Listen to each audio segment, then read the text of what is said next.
Hi, Foxroll. Hi, Nate. How are you doing? Are you excited for Christmas? If you celebrate, of course. Hi, Derpy.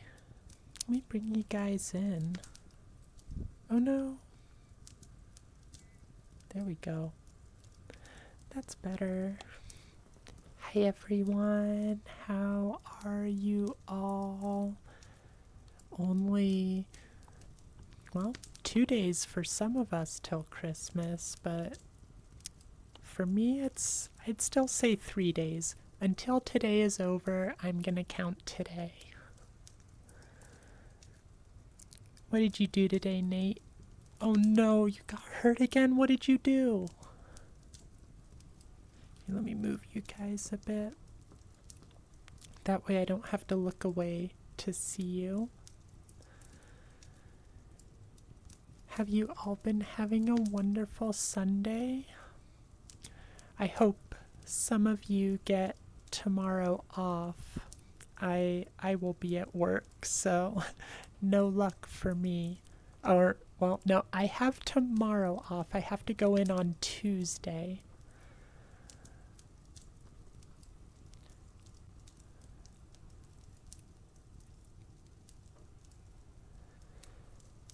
Today, we have 3 stories planned.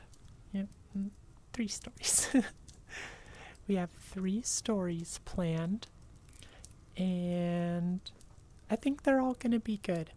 I'm optimistic about them. One of them is actually by the same person who did the Angels in Pinewood Park story that we read last time. So I'm really looking forward to that. Nate, you were trimming some hedges with a machete. Why were you doing it with a machete? What the heck, Nate? Why weren't you doing it with some, like, hedge shears? And accidentally hit your neighbor's power console that was right behind it and got electrocuted. Oh my gosh, I'm glad you're okay. Like, did someone have to, like, shove you out of it, or did you just get lucky and it stopped?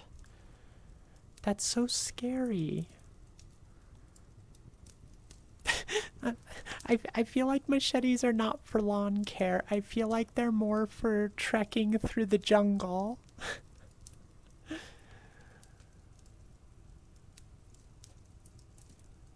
But I'm glad you're here to see this stream. Like, that could have ended so badly. Don't do that, Nate.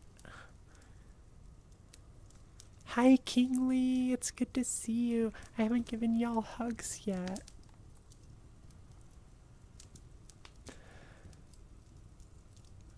Maybe Nate lives at... Okay, true. Maybe upstate New York or wherever it is Nate lives is actually a jungle. It's going very well, Kingly. I was actually a little bit afraid that I might fall asleep and miss stream. I was watching some horror ASMR to just kind of relax before I had to do anything with the stream. And I started drifting off a little bit. And one of the times I, like, kind of perked back awake, and I was so afraid that I had, like, fallen asleep and missed stream. Nate, somebody did hit you with a chair. Oh, that was in someone's lawn. Aw, JC does stuff sometimes. But thank you for following. It's very nice to see you here, JC. I wonder, what kind of stuff do you do sometimes? But yeah, I'm glad someone was there to knock you out of it, Nate. Hi, Toast. It's good to see you. How are you doing? I kind of expect a... Oh my gosh, we're blessed with Donzi too. Hi, Donzi. Hugs for everyone who hasn't gotten a hug yet. I'm honestly kind of expecting a lower turnout today. It's good to see so many of you are here though. I just figure it's just the few days before Christmas. I figure people are probably doing a lot of different stuff. Probably friend Christmas today for people who are going to be out of town to visit family for Christmas, stuff like that. Oh, hi Ghost. Thank you for the hydrate. Toast, you're doing good. Had a rough day, but doing better now. I'm glad you're doing better, Toast. You know I worry about you.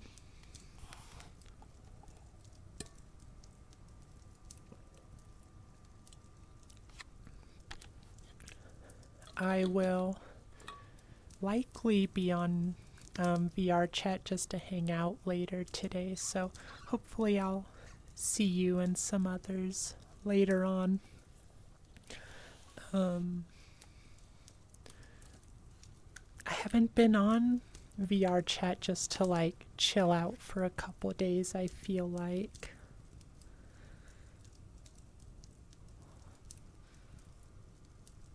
Nate, you're fine. Had nothing on the lightning strike.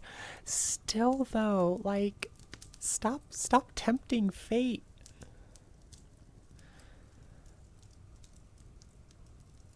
Nate posts skinny dip lightning strike was something to try and kill you.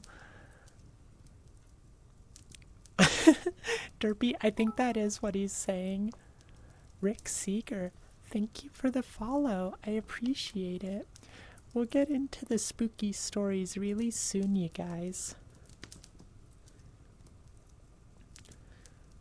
Bloom, you feel that? Got on VRC last night and everything just felt off.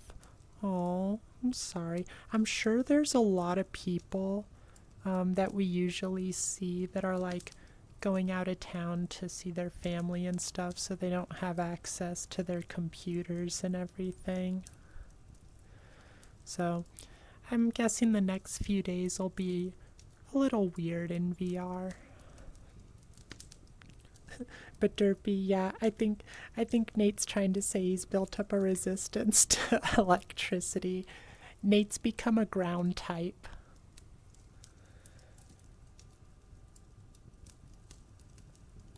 Oh my gosh, Nate, you're just gonna become resistant to all the elements. Donzi, you're just working on art like normal. You've really been cranking a lot of stuff out recently. It's been great seeing all your artwork in the Discord server. Hi, Sword Swiper. It's good to see you. More hugs for everyone.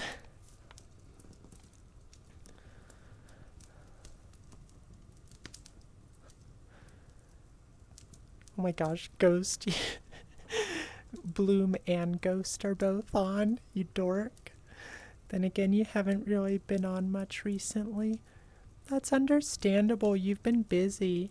And all of you who are still in school, I imagine I imagine all of you, at least in the States, are probably out of school by now. But I'm sure a lot of you had your final exams and stuff that were keeping you busy.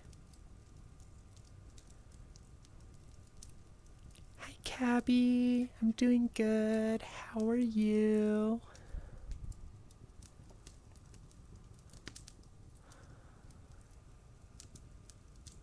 Sword Swiper, you gotta. Wait. Oh my gosh. You're such a dork, Sword Swiper. Thank you for the bits. I was just about to ask, you got a what? That was very silly. Thank you. Oh no, Toast, you failed one for sure. German. I mean, I don't blame you. You've been having a rough time recently, so. And seriously, why German? We should just Spanish is the way to go for second language in America. Sorry, you sneezed. Bless you, Sword Swiper. Oh my gosh, Ghost, another hydrate already. Nate, how dare thou make that a ground type? I am a rock type. Ground is immune. Oh, okay, that's fair, Nate. You're a rock type then.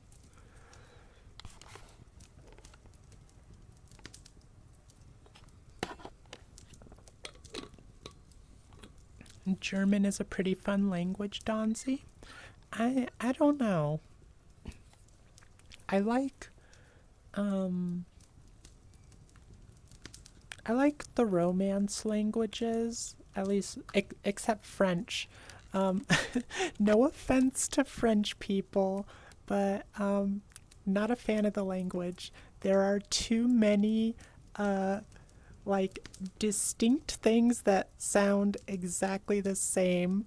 Like I haven't delved into it, but a lot of the pronunciation based on like hearing my brother do it, um, a lot of it seems very hard to distinguish. Toast. Most of your family is German and you took a few years of Spanish, didn't like it and didn't. Okay, that's fair. Toast. I feel like Spanish is just the most useful second language to have in the US because of um, the large number of Spanish speakers. But I also came from California originally, where it was a lot more prevalent. Maybe it's not really that way in a lot of other places. Sword Swiper, you like screaming at people? Acceptancely? Acceptancely?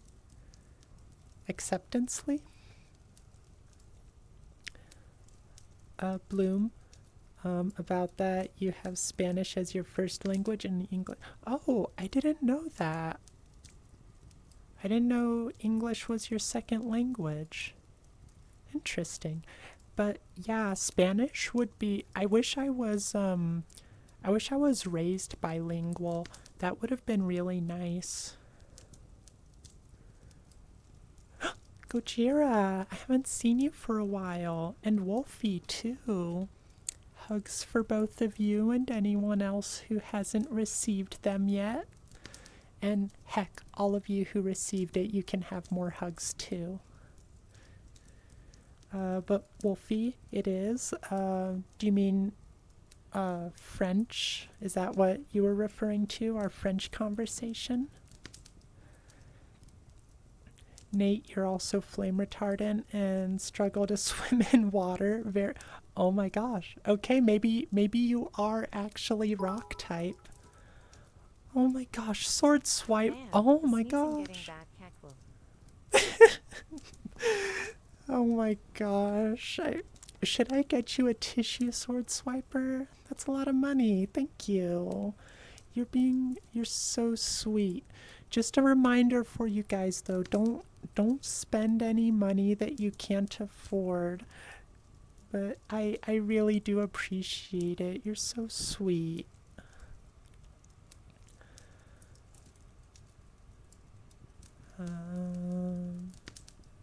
Sword swiper, no offense to the French. I mean it. I like, some languages I'm just not as much a fan of. I'm sorry. Bloom, trust you. It's worse if you forget a language. It feels bad. Um, Also, try being. Oh my gosh, trilingual? What was the other language, Bloom?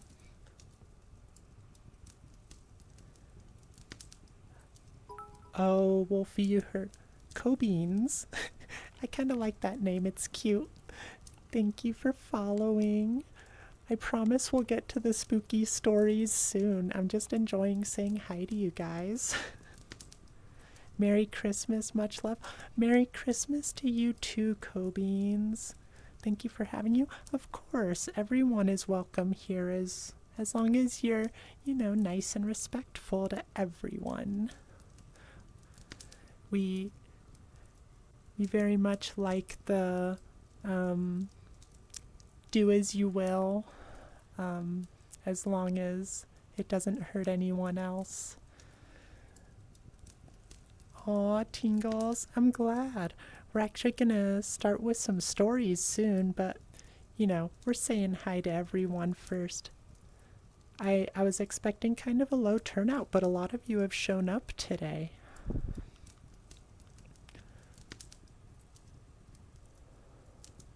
Oh, I'm getting behind in chat already. Oh no. But Wolfie, you heard something about German was a fun language. Maybe it is. I only studied a bit of it in 6th grade because it was required, but like I transferred to a different school and all the other kids had been, studying German since they started school there pretty much. And I just popped into 6th grade and I was just like, I don't know anything that's going on here. Gotta love parents owing you money. Oh no, Sword Swiper. I hope they pay you back. That sucks. Donzi, siempre me alegra ver a más hispanohablante. What's hispanohablantes? Spanish speakers?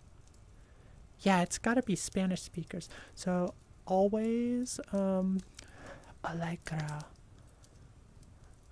I'm not sure what alegra is, but ver is see. So something maybe like always happy to see more Spanish speakers, maybe something along those lines.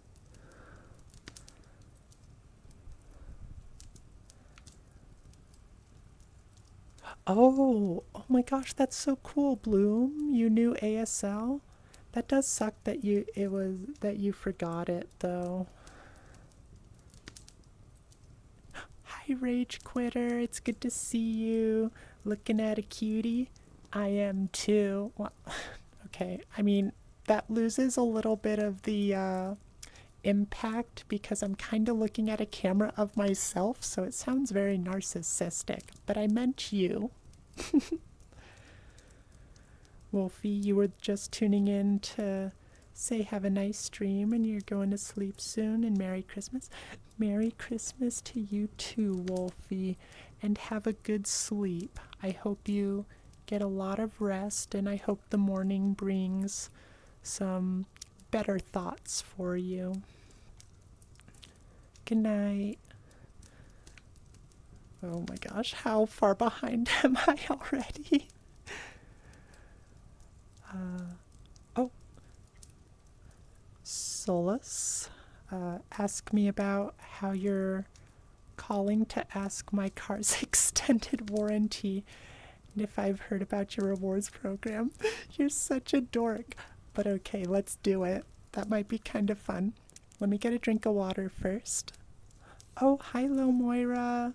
Sorry for not coming much, but oh no, you never have to feel pressured about, like, coming a whole bunch. I'm happy to see you guys however often you show up, whether it's, once in a while or every stream. I'm always happy to see you guys.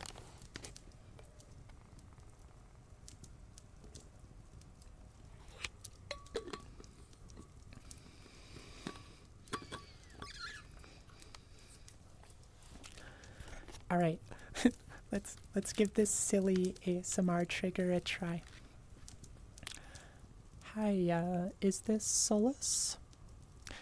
Yes, I'm actually calling to ask you about your car's extended warranty. It shows in our records that it may be nearing its end, and if you don't extend it, you could be liable for lots of damages.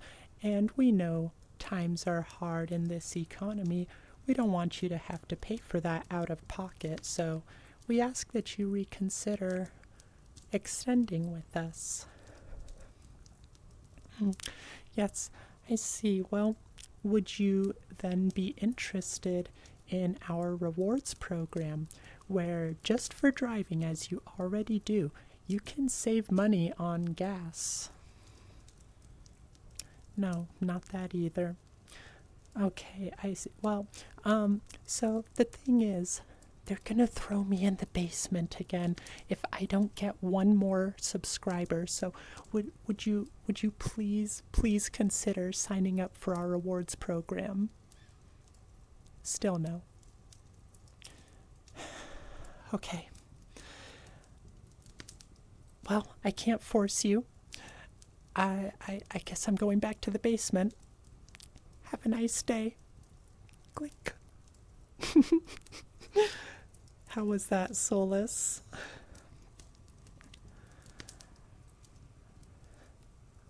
Oh, Sword Swiper, they pay you for grades? That's pretty nice.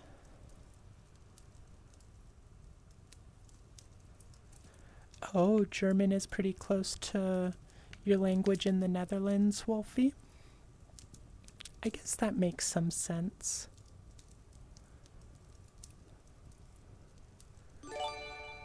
Oh my god. I didn't mean that kind of subscribe, Derpy. Thank you, though. Oh my gosh. Such a dork. Cabby, my Spanish is so sweet. Oh, thank you. I'm sure it's not the greatest, but I try.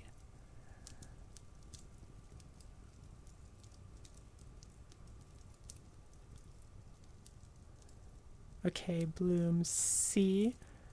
Pero a ver. Oh my god, Sword Swiper. Did someone say money? No, just me. Okay.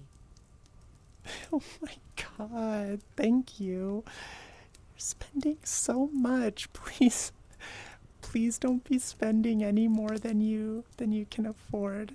I I hope that you're not dipping into funds that you shouldn't for this. Thank you so much. Bloom C. Pero a ver, casi mucho de la lengua. Yes. I don't know what pero a ver casi is. I need to study harder. Heidi, it's good to see you. Oh my gosh, we're almost half an hour in and we haven't started our stories yet.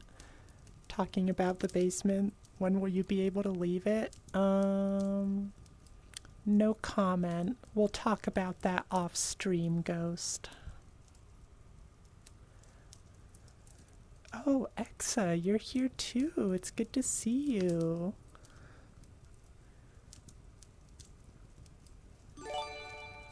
Oh my gosh, Ghost. What are you guys doing? We haven't even started the stories yet. All I'm doing is sitting here talking to you dorks. Thank you. Oh my gosh. Knowing these allergies. Oof. Well, I gotta say your allergies are benefiting me, but maybe I should get you some allergy meds. You guys are such dorks. Thank you so much. I feel bad. I wanted. Oh my gosh, Cupid, thank you for following. So many hugs. You guys get all the hugs today. I really wanted to do something special for you guys for Christmas, like some sort of, fun special stream or something, or a new outfit. And someone actually did work on a Christmas outfit for me, but I haven't got it all completely sorted yet. Oh my gosh, Derpy gifted another sub. Thank you for gifting a sub. And to our new person, too. That's the way to get them to stick around. We bribe them. Oh my gosh, how far behind am I in chat?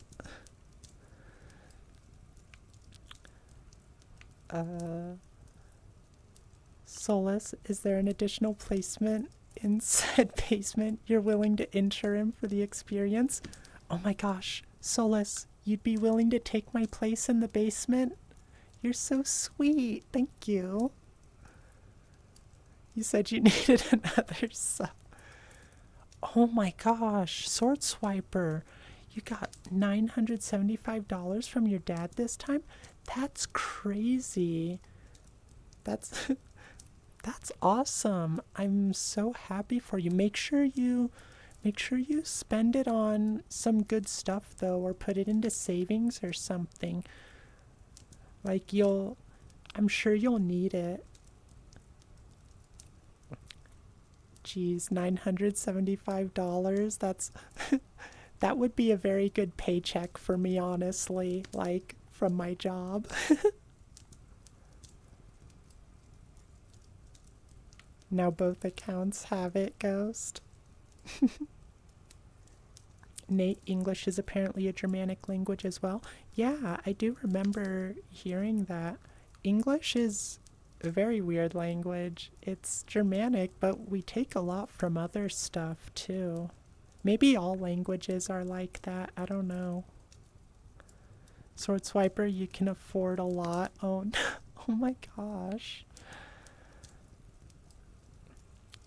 Oh, sorry, Cupid. I'm just now seeing your chat. I'm so behind. My voice is very adorable. Thank you. I'm still insecure about it, and I feel like it's very inconsistent, but thank you. I really appreciate that. Nate currently just munching on blackberries.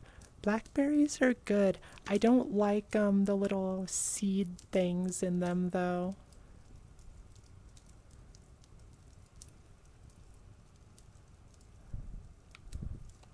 Okay, sorry, I'm just catching up in chat here.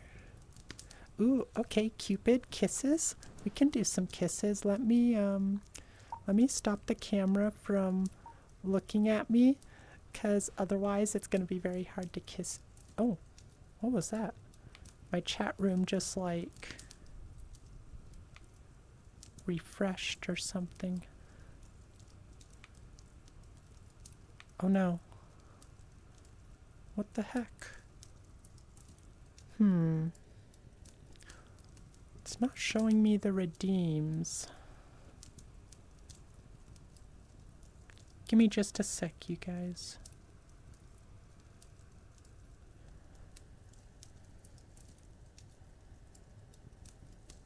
Okay, so we've got kisses and head pats for chat. Okay, I just wanted to make sure. That was very weird. My chat just like completely refreshed. Very odd. All right, let's find the right. There we go.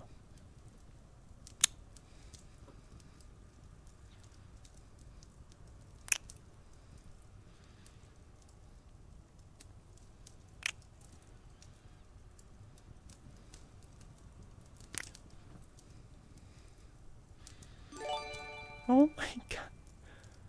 Oh my gosh, Ghost, another gifted sub. What the heck? You guys are crazy. Thank you so much.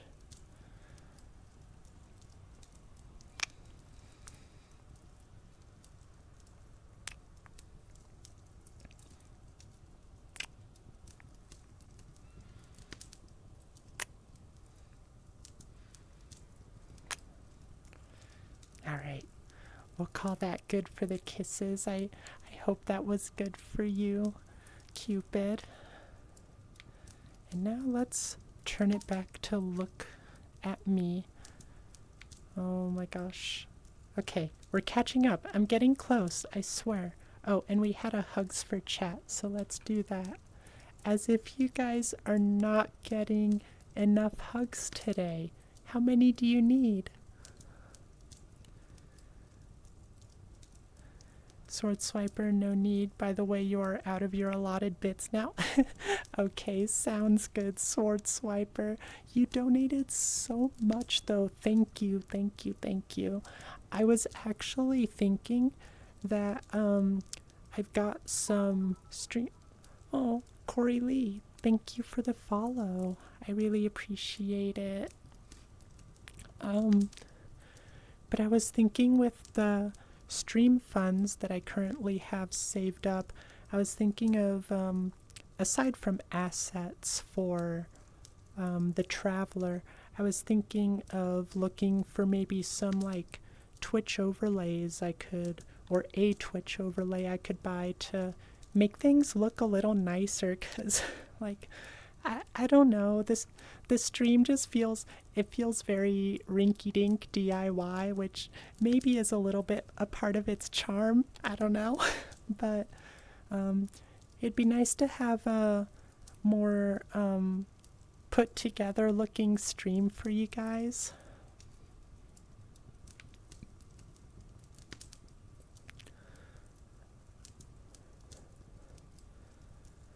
Sword Swiper gonna be spread out due to his pay being bi-weekly. Yeah, that makes sense, Sword Swiper. Just make sure you save some for yourself. Don't go spending it everywhere, okay? Oh, that 975 is throwaway money? Dang, I wish I had $975 of throwaway money. That'd be nice. Nah, Cupid's right, Toast. You're definitely a cutie. Oh my gosh. Oh wait, I think you did mention something about that, Sword Swiper, the 2K graduation gift. That's awesome. That's definitely money you should put away to save for. I don't remember what you said your after school plans were. If you wanted to go to college or a trade school or just go straight into the workforce, but either way, it's nice to have a little bit of a buffer like that.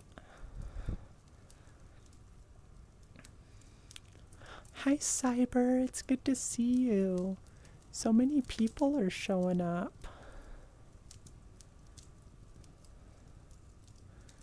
Cupid, your girlfriend has the same problem. MG Pinger, thank you for the follow. We're getting a lot of people. I feel bad we're half an hour in and we haven't even touched our stories. But as long as you guys are having a good time, that's the important thing.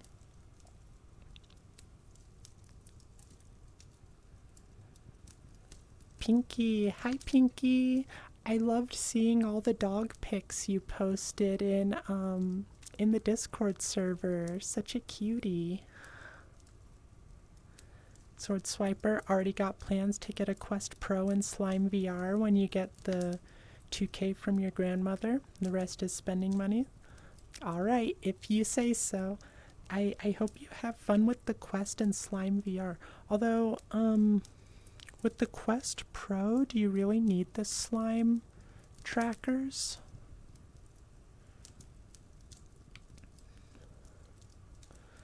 Cyber, how are you? I'm doing very well. We have had a lot of generosity going on, a lot of donations, bits and gifted subs. Everyone's being very very gifty today. It must be the season. Ghost, you think you dropped something after the gifted sub? You guys are dorks. How far behind am I? Oh no, Corey Lee's chat. I'm still so far behind. Hi, Corey Lee. I'm sorry I didn't catch your message until just now. I'm trying to catch up, I swear. Oh my gosh, Pinky, that licking emote. I love it. Sword Swiper, you're probably gonna mute lurk for a bit. Gonna play Ark with the boys. Have fun, and thank you for popping in. Always good to see you. Oh dear God, the amount of icons your name has. Ghost, also you'll be leaving in a bit to start streaming.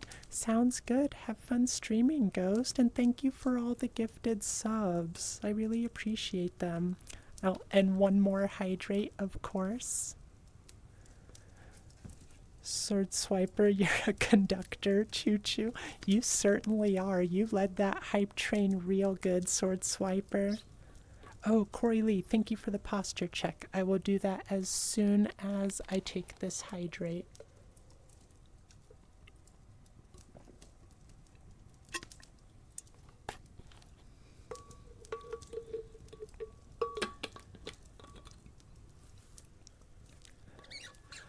All right.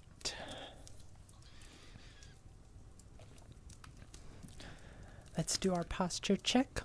All right, everyone, you know the drill. You get your good posture too.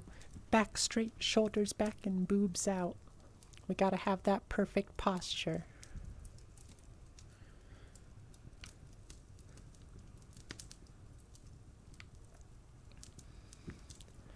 Corey Lee, you learned frog magic? Dang it, I want to learn frog magic. Teach me your ways. Sword Swiper, yours is basically the same. Ooh, Corey, yes, I want to see your frog magic. Don Z, don't need to buy one. Can help you out with it, hun. Just DM me later with an idea of what you want it to look like. Oh, the overlay? Are you sure, Don Z? I mean, if you want to help out with that, I would be very grateful, but I would still want to pay you something for your time. But yeah, I'll get in touch with you in the next couple of days. Thank you, Donzi. That's so sweet. Sword Swiper, you don't plan to go to college? Oh yeah. Yeah, I do remember that. Your plan was like working part-time and then also doing this streaming. That's right. Cabby, I know I say it like every time, but I always love seeing your emotes there. It's so cute, just like knowing you're, enjoying the chat there.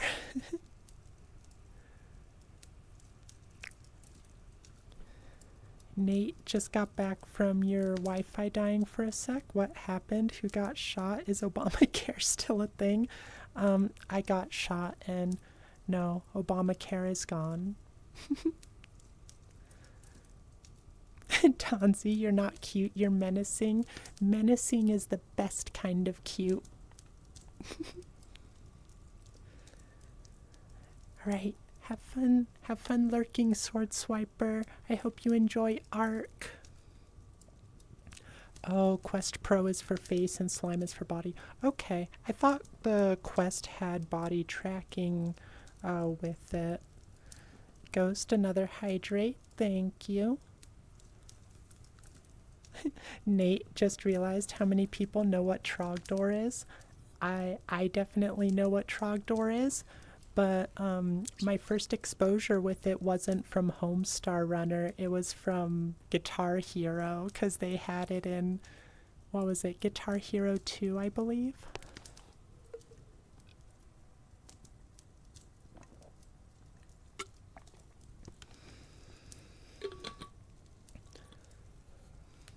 Donzi, you're sure? You're pretty free with Christmas and no, you... Oh, that's so sweet, Donzi. Okay, I'll get in touch with you and we'll figure something out, okay?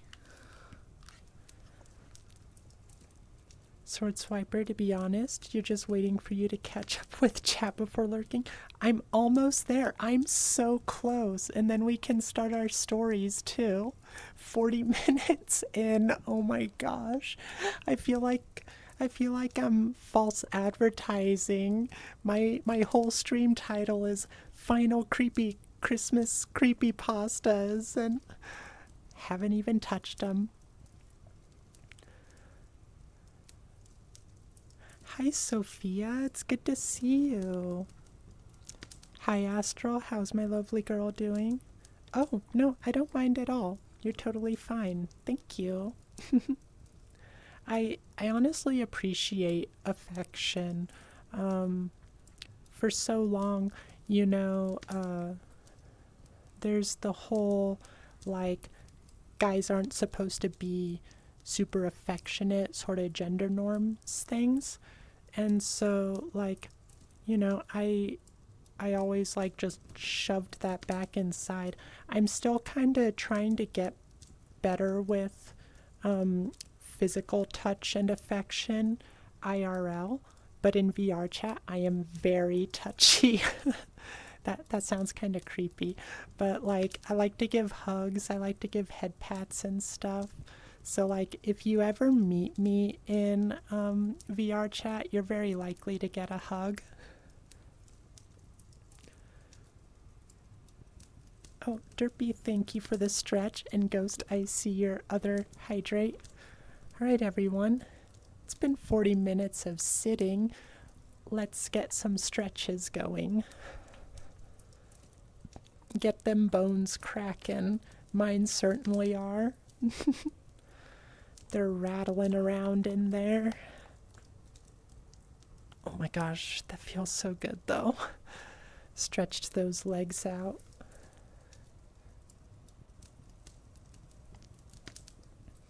And keep in mind, this is not like proper stretching that we're doing here. So don't use this as like a stretching routine for your exercise, okay? It's just to get us up and moving, kinda, you know, keep that blood flowing. We don't want to get blood clots and whatnot.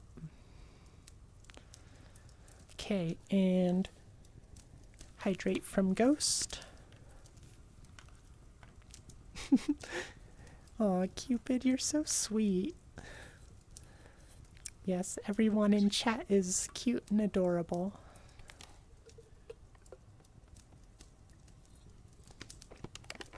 Trust me, I have an eye for that sort of... Oh no! I dropped my controller. We can blame Ghost for that because it was while I was doing a hydrate from him. Where is it? There it is. Ooh, thank you for the poll. I am interested to see what the results are.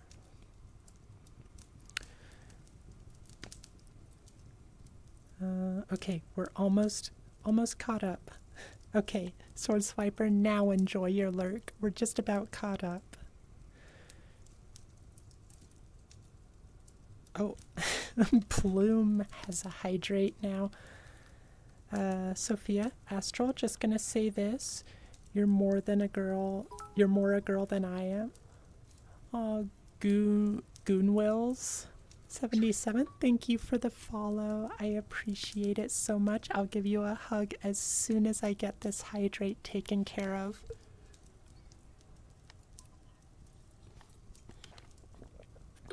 Sophia, just gonna say this. You're more of a girl than I am. Meant in a very sweet and lovely way. Thank you, Sophia. I do appreciate that. It's hard sometimes because there's a lot of pressure, both external and internal, to for at least, you know, everyone's experience is different, but I've met a lot of trans girls who feel the pressure to be girlier than they really want to be, because they they just feel like, you know, if they're not girly enough, then it disqualifies them, you know, which totally is not true, but it's hard to shake that pressure sometimes. Ghost, you did no such thing. Dork. Oh no, another hydrate. Okay. Oh my gosh, Donzi, you got another one. Oh, wow. Okay, 75%. Of course, that's only 3 voters. All right.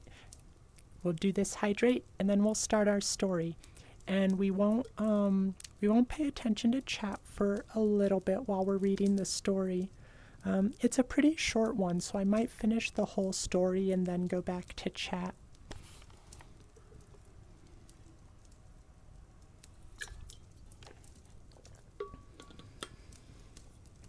Rushi, you don't care if you're girly or not. That's the right attitude. And no one should really, we should just be ourselves. But a lot of us have those anxieties and insecurities. So if you can just like be yourself and, I don't know what I'm trying to say, but I hope you know what I'm trying to say. If you can just like be yourself and be comfortable with it, that's amazing. And I honestly admire everyone who can do that. Neat. So 1/4 of the chat is below their late 20s. All right, here we go. We're finally going to start our story. You know what? Let's just keep it right here. We can just have it close like this. Time to disappear. All right, bye Ghost. Have fun with your stream. Donzi, yeah, you don't care about being girly, you just care about being old and crotchety. Hey, I can do that, believe it or not. I know it's like not really what I am here, but I can totally be old and crotchety. Sophia, you're more afraid of your voice. You have a speech problem, but you don't tell anyone about it because it makes you look like an attention seeker, I assume. Yeah, I'm sorry about that. I feel like most people, like from my experience, whenever someone tells me about their speech problem, I do not assume they're doing it for attention. One more for the road. Okay, sounds good. We got that one more. Oh my gosh, Wold, I haven't seen you for a while. It's good to see you. How are you doing?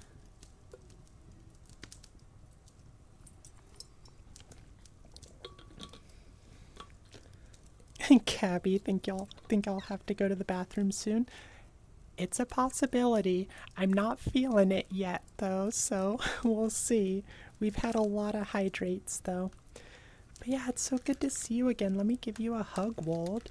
And of course, anyone else who hasn't gotten their hugs today. All right. But Sophia, whatever your speech problem is, I'm sure most people are not going to be bothered by it. Name 7897 YouTube. That's a very interesting name. Oh my gosh. So just let's just do a test. Just because we had some bots the other day and you have kind of a generic looking name, let's just test. Are you a bot? Please answer yes or no. Hello, thick hippie bippy.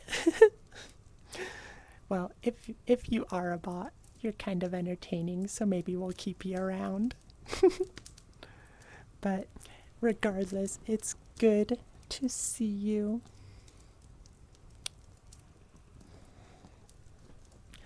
All right, let's start our stories. 49 minutes in. Ooh, whoa, you just saw Sonic 3 movie?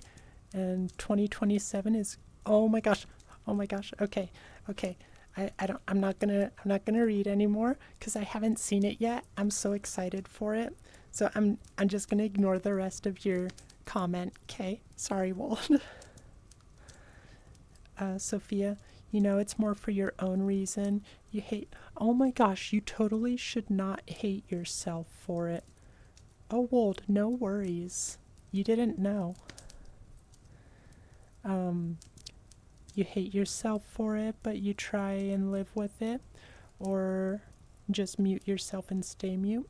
Well, if you ever want to just practice using your voice, I don't know if it's something that you're able to get better with practice or anything.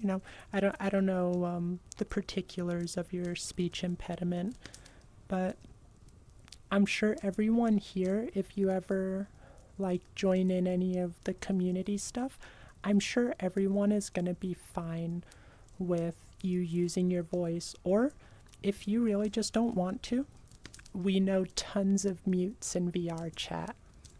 So either way, as long as you're comfortable, you shouldn't feel bad about doing what makes you comfortable.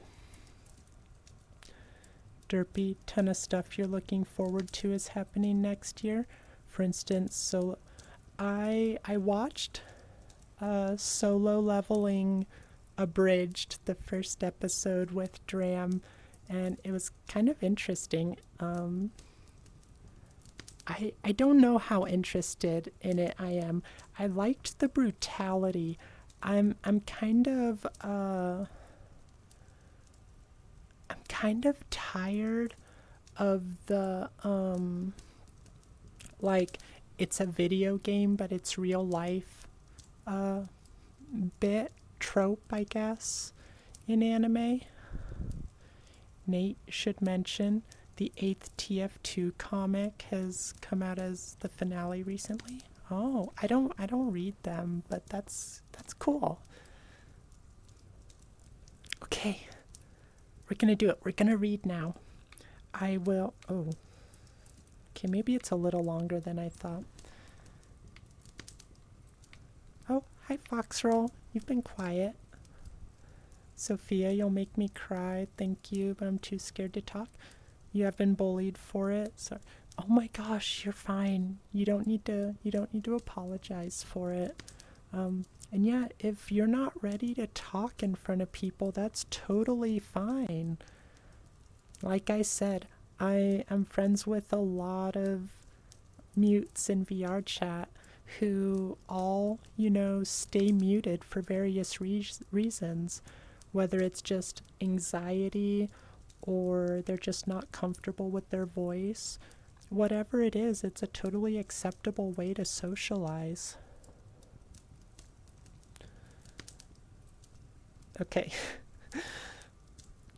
I'm pausing the comments for a sec. I'll see you guys after at least a few paragraphs. I'll check in with you again. But we're going to go ahead and start our story so that I'm not a complete liar, okay? All right. Christmas Cookies by Never You Mind Who. That's actually the author's name, Never You Mind Who. I love that. It was a cold winter night at my older cousin's place when he told me that there was no such thing as Santa Claus. I was telling him about my Christmas list for Santa while he listened unamused and played PlayStation. He just said it so flatly, as if it was obvious. I, of course, couldn't believe him. My parents wouldn't lie to me. How else would you explain the presents? I thought. That's when I hatched a plan to prove my cousin wrong. I would put Santa to the test and stay up late to catch him in the act. The snow was still coming down in a flurry on Christmas Eve night. I waited until my parents had both gone to bed and the house seemed dead quiet. I crept through the dark house, illuminated by the colorful Christmas lights glowing from the pinewood Christmas tree. Even our golden retriever Fido was resting in his doggy bed by the tree near an empty fireplace, with my red Christmas stocking hanging above. Outside the window was a desolate wasteland of snow. All seemed silent and calm, with no sign of Santa. I ducked behind the couch to hide from St. Nick as I fixed my eyes firmly on the chimney and waited patiently. I wasn't used to being up past my bedtime, so I admit I got a little sleepy, but held my eyes open and jolted back awake each time I began to nod off. Suddenly, I heard a horrible sound that grabbed my attention. The loud noise I heard was something violently making its way down the chimney. Next, I heard a terrible, inhuman shriek. I watched on with curious anticipation from behind the couch. What emerged from the fireplace was not Saint Nick, perhaps just the opposite. The dark form crawled from the stone mantel and stood to its feet. It was about 7 feet tall, a dark and looming figure. I saw it faintly at first by the light of the Christmas tree. I had no idea what it was or what it wanted. When the creature turned, I saw its face. It had large, glowing, circular white eyes and a wide mouth of mangled teeth jutting out in every direction. I was shaking and cowering in fear as I watched the unknown thing stalk around my room, or my home. The tall and unnerving beast looked like some sort of freakish cross between an anglerfish and a human shape. The skin, from what I could see, somewhat resembled the scaly body of a reptile, like that of a dark snake, lizard, or alligator. Its haunting white eyes projected a glow of light wherever it faced. In some regards, it looked to be a specter as it hunched over and walked lurking throughout the house. Finally, it made its way to the plate of cookies we left out for Santa on the table. It snatched them up and dumped them into its massive jaws, eating them all in one bite before pouring the glass of milk down its throat as well. Then, the gruesome creature's eyes darted around the room, looking for something else before ultimately landing on Fido asleep by the tree. The disturbing beast stared at Fido hungrily before making its way over to the poor defenseless hound. The creature lifted Fido up above it and emitted a dreadful spine-chilling shriek as it opened its mouth, slowly unhinged its jaw, and began to consume the dog as he fought and whimpered. Its massive jaws clamped down and started chewing until the dog's noises ceased and it had swallowed the whole carcass with blood dripping from its large teeth. At this point, I was in tears as I hid behind the couch, traumatized by what I had just seen, and in fear for my life that this monstrous thing would find my hiding spot and that I would be next. In its eyes, there was an unmistakable intelligence, and a true, dark malevolence I can't quite explain or describe. The shadowy abomination was silent for a moment as it scanned its eyes across the room. Then, with another loud, ear-piercing shriek, it crawled back inside the chimney and made its way upwards. After a few moments, I could hear that it was gone. Soon after, I ran back into my room and locked the door. I waited up until Christmas morning and didn't leave my room again. When my parents called for me, there were now presents all around the tree.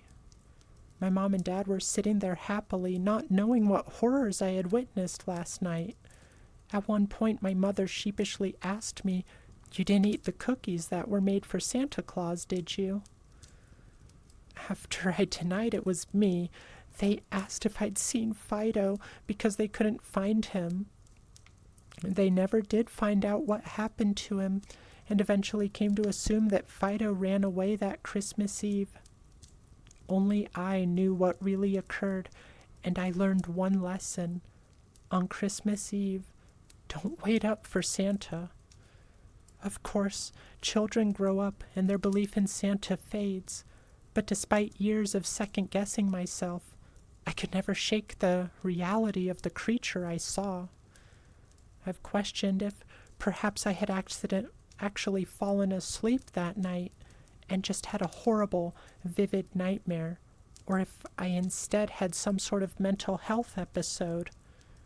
However, it wouldn't explain where my childhood pet had gone, or what happened to the Christmas cookies that even my parents noticed were eaten. If what I witnessed was truly real and physical, then why didn't its shrieks wake Mom and Dad? I've long wondered. My advice for children on the night of Christmas Eve is this: keep your pets in a safe place and stay locked in your room. Be asleep if you can be. No matter what happens or what you hear, don't go to check, because what you find just might be something else. Something monstrous that certainly isn't Santa Claus. The end. Wyatt, thank you for following. I appreciate it. What did you just come into? We're reading some Christmas creepypastas today. You must have popped in right at the end there. But yeah, I really liked that one. It was very interesting. Short and sweet. I love it when they're short and sweet. Where you can just like get into it and keep going. The ones that kind of draw themselves out can be like really good, but can definitely draw on for a bit too long. Let me get a quick drink of water. But yeah, Wyatt, we do creepypasta narrations every Sunday. So if you enjoy creepypastas, then maybe join us again for some more Sunday streams. We do other stuff throughout the week as well, but Sundays we have dedicated for story time.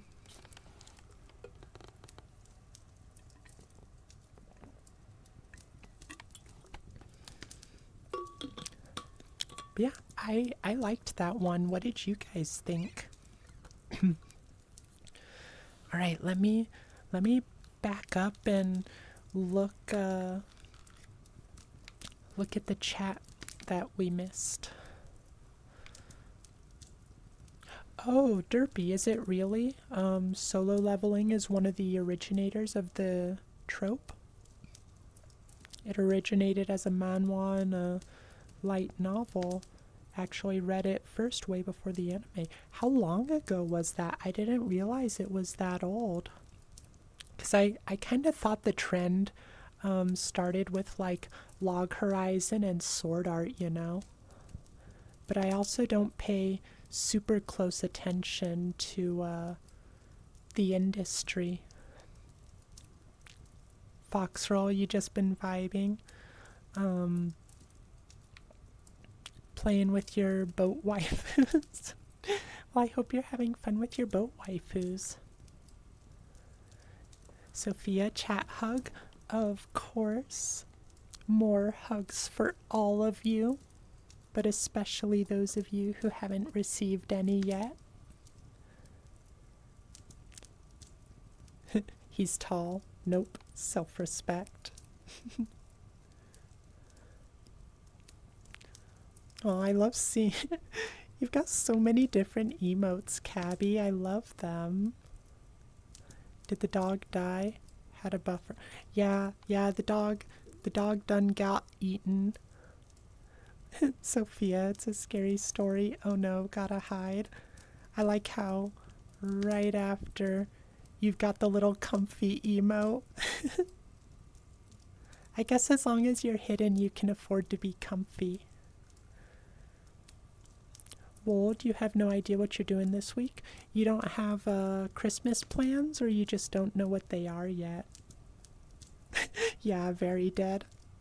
That's the best way to put it, Foxroll.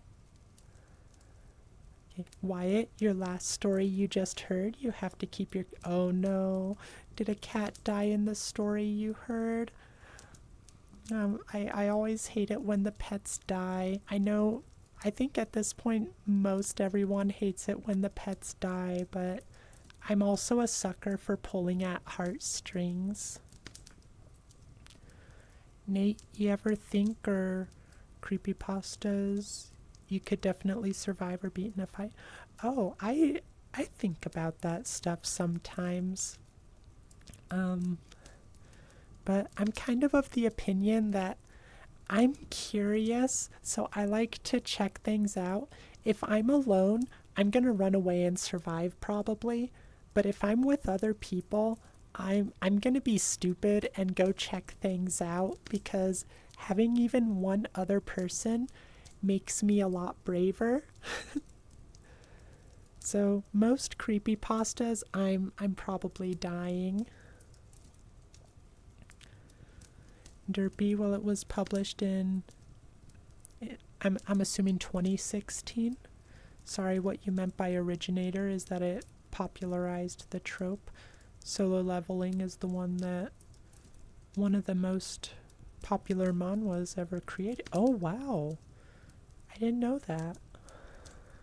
Yeah, I don't remember when Sword Art and Log Horizon came out, but maybe it's just because those are what gave brought it to my attention, but I thought those were like the big popularizers. Sword Art was 2009.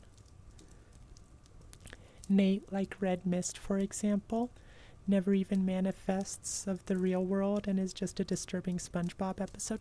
I mean, yeah, that's true.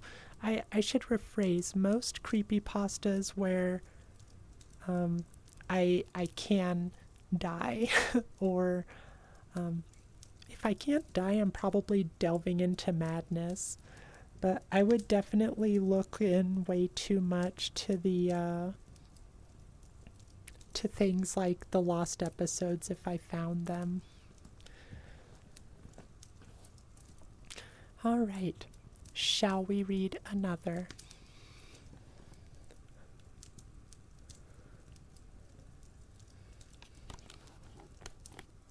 All right. I think all three that I got are not particularly long today, so we should have plenty of time to get these done still, I think.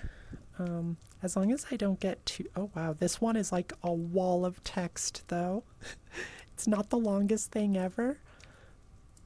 But gosh, do it have a lot of words. Okay, so this one is by Killahawk. Killahawk 1, sorry. And it is called Santa's Other Workshop. Derpy, you don't know, all those troll channels that pretend to be Herobrine to troll kids is very real. Maybe they just want you to think they're troll accounts. That's how Herobrine gets ya. Alright, let's start our next story. Oh, one more drink of water, real quick.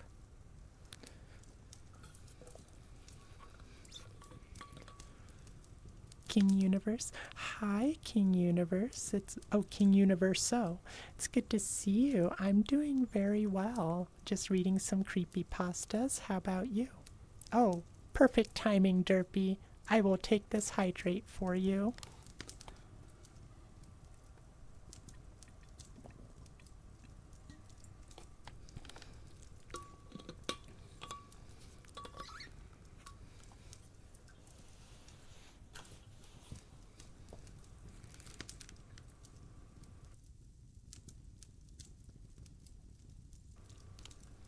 Okay.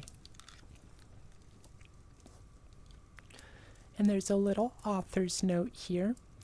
This is a submission for Christian Wallace's Christmas Jolly Time Murder Fest contest. The prompt was Santa's Workshop. Alright, Santa's Other Workshop by Killahawk 1. Perpetual darkness lingered at the top of the world. Thick ice, frigid air, and snow covered the lifeless mountainscape. However, the endless night did not go unchallenged. A single source of light illuminated the sky and drove back the darkness. Nestled between two snow-covered mountains, a little cottage sat with puffy, billowing smoke rising from its chimney. Ignoring the fact that the nearest civilization was thousands of miles away.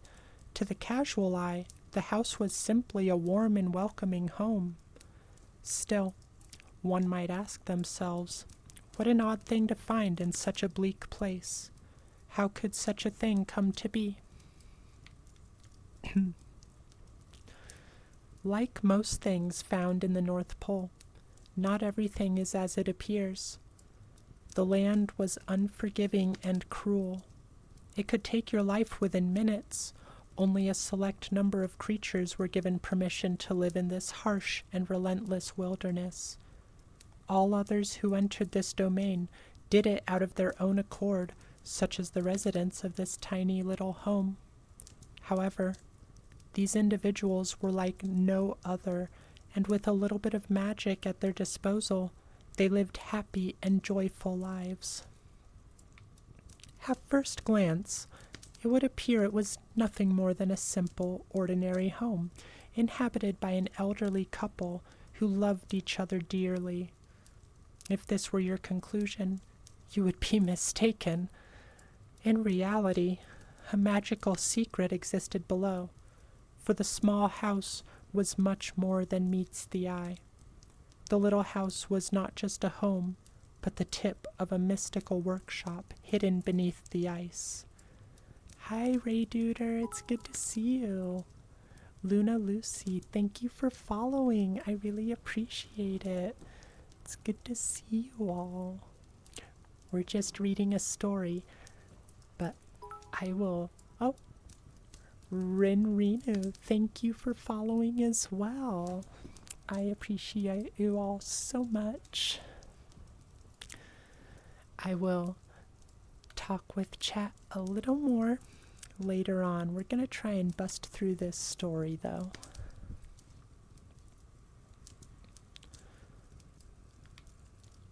For centuries, children around the world found joy from the efforts of the hidden workshop.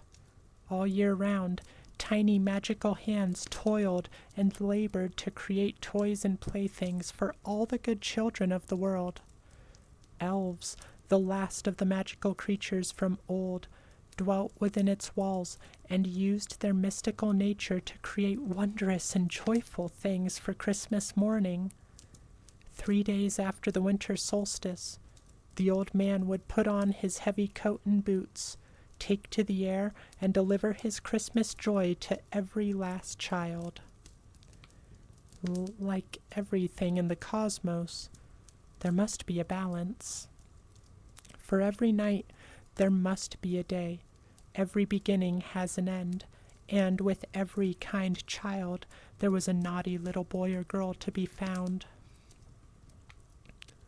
Far below the bright lights, singing, and happy elves creating and building new and fantastic toys, there was another workshop. There, the warmth of the hearthstones could not reach. While the purpose of the upper workshop was to bring happiness, the other was dark and sterile. It too had a purpose. It was here where the masses of cheap and easily broken toys were made. There was no love put into these objects. Never would a child's eyes brighten with wonder and awe upon seeing these gifts on Christmas morning. In his wisdom, the old man knew that even a naughty child should not be forgotten during this time of goodwill. However, the old man was no fool, and had no desire to waste his resources on such unsatisfying tasks. This responsibility was handed to the banished and exiled elves that inhabited the deepest bowels below the workshop.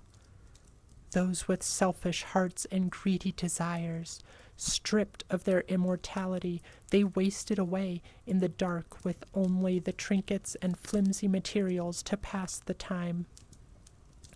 Derpy. Yes, that's the one I asked to verify for being a bot. Thank you, Derpy. I always worry that they're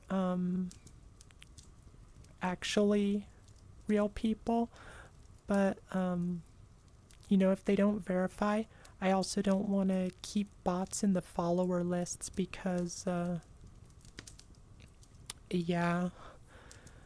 But, yeah, if we keep too many bots in the follower list, then Twitch could, get upset. Because if we have too many, it looks like we're trying to artificially raise our numbers and stuff.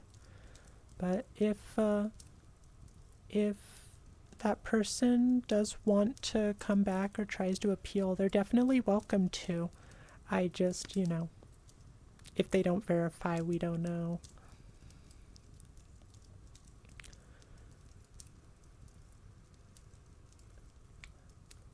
Urgra Etta sat in the poorly lit corner of a tattered workbench.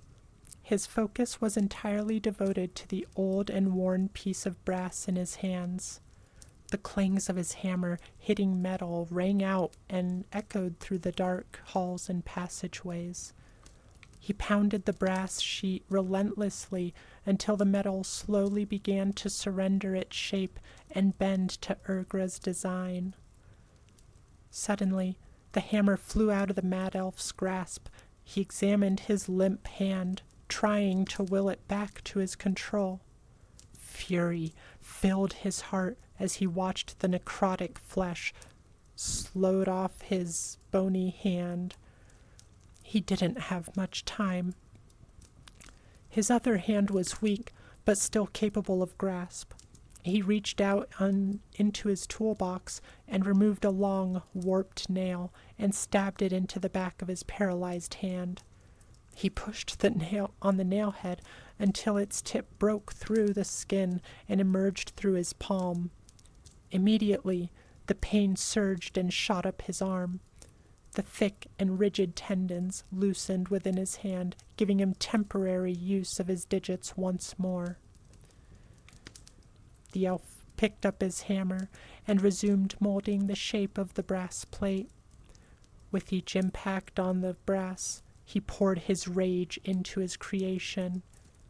How ironic that the product of his tireless work was meant for the ones he hated most. His deteriorating body was fading fast. He possessed just enough magic to fuel the curse that he would cast upon the object. When finished, his gift would be placed with the other junk toys and cheap trinkets. It would make its way to them and find a child on Christmas morning. The curse will take hold and slowly begin tearing apart their lives. It will channel their essence back to him and reignite his immortality. The object would pass from one child, then to another, century after century. He had just enough magic left to evoke this curse. Urgra had once lived and worked above. Like any other elf before him, he loved nothing more than to create beautiful and wondrous toys and gizmos. However, in his heart, he wished that he could keep some of his creations for himself. One day, his eyes fell upon a beautiful music box his friend Delilah. These are some weird names, I'm sorry. Delahella, something like that, had created. The music box was extraordinary, meant as a gift to a king's firstborn. It was magnificent. Crafted from oak wood, it bore an elaborate gold design on each of its sides. When opened, a figurine of 3 children danced hand in hand to a beautiful lullaby around a magnificent Christmas tree. Thank you for the follow, Kruma Bazaar. I'm sorry. Kruma or Kruma, I'm assuming. I'm sorry, I'm butchering your name, but thank you so much for the follow. I really appreciate you guys.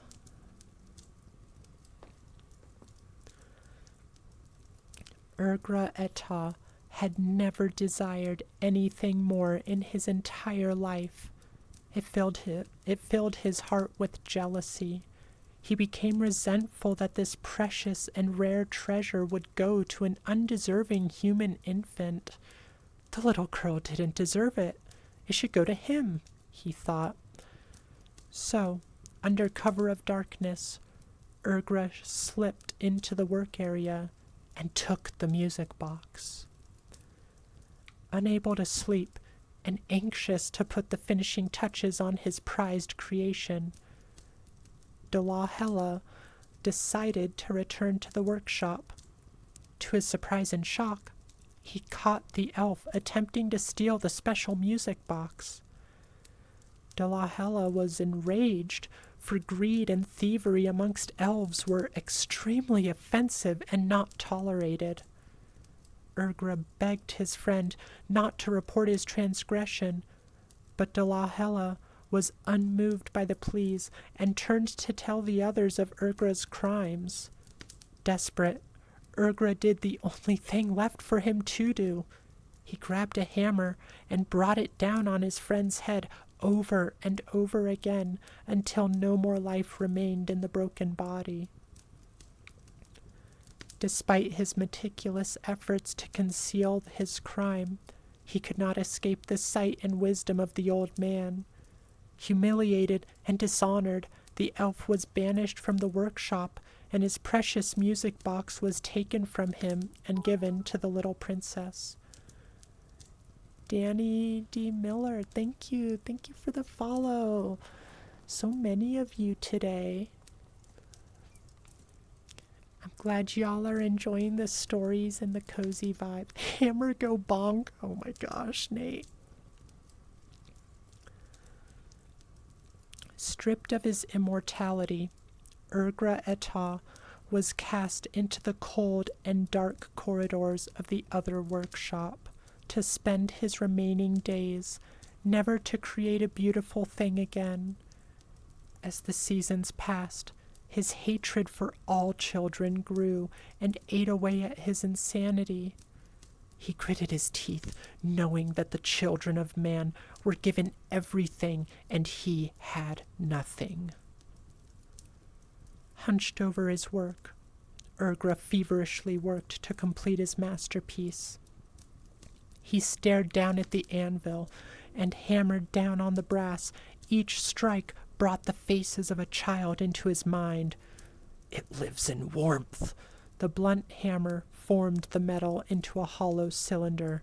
It stuffs its face with sweets and treats. Stumpy legs were welded into place. It gets everything it asks from Mummy and Daddy. A malformed head and crooked ears took shape. It gets anything its little heart desires. The brass surface was scrubbed of debris and grime. It gets everything it wants. Small turquoise stones were affixed to the brass body. I hate it. One glimmering red ruby stone was bound to the left side of the figurine's head. I hate it. Finally, a second red ruby was embedded into the surface on the face's other side. I hate them all. In the glow of the fire, Urgra held up the brass figurine. It was a disturbing representation of a rabbit. Its body was a lattice of crisscrossed brass strips bejeweled with a pale blue turquoise stone at each intersection. Its head was malformed and gave the impression of a dead thing inside instead of a pleasant rabbit full of life. Alexandra Uwu, thank you for the follow. So many of you. Thank you, thank you, thank you.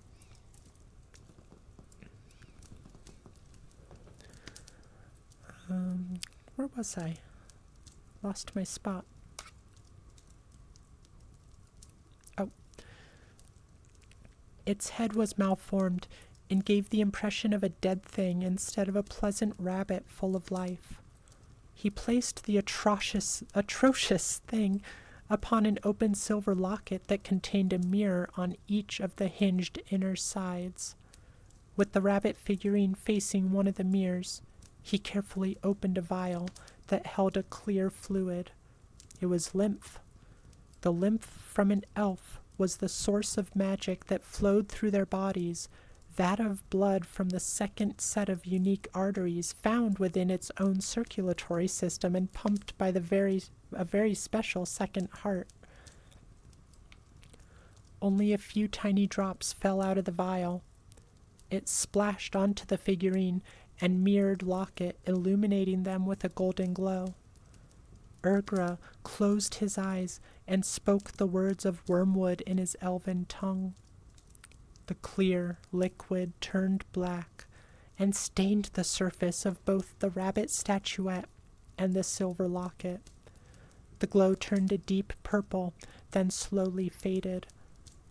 Pleased with the outcome, he gently placed a cloth over the object without making eye contact to obscure it from sight, and ever so carefully placed it in a small box decorated with holiday cheer.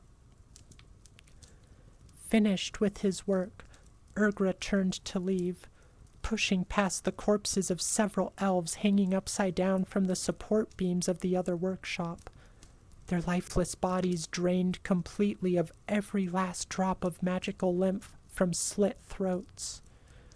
Urgra's calculation had been correct. He had just enough magic to fuel the curse placed on the object. The mad elf smiled and began to laugh. For the first time in a very long time, Urgra Etah's heart was filled with anticipation at the approach of Christmas morning.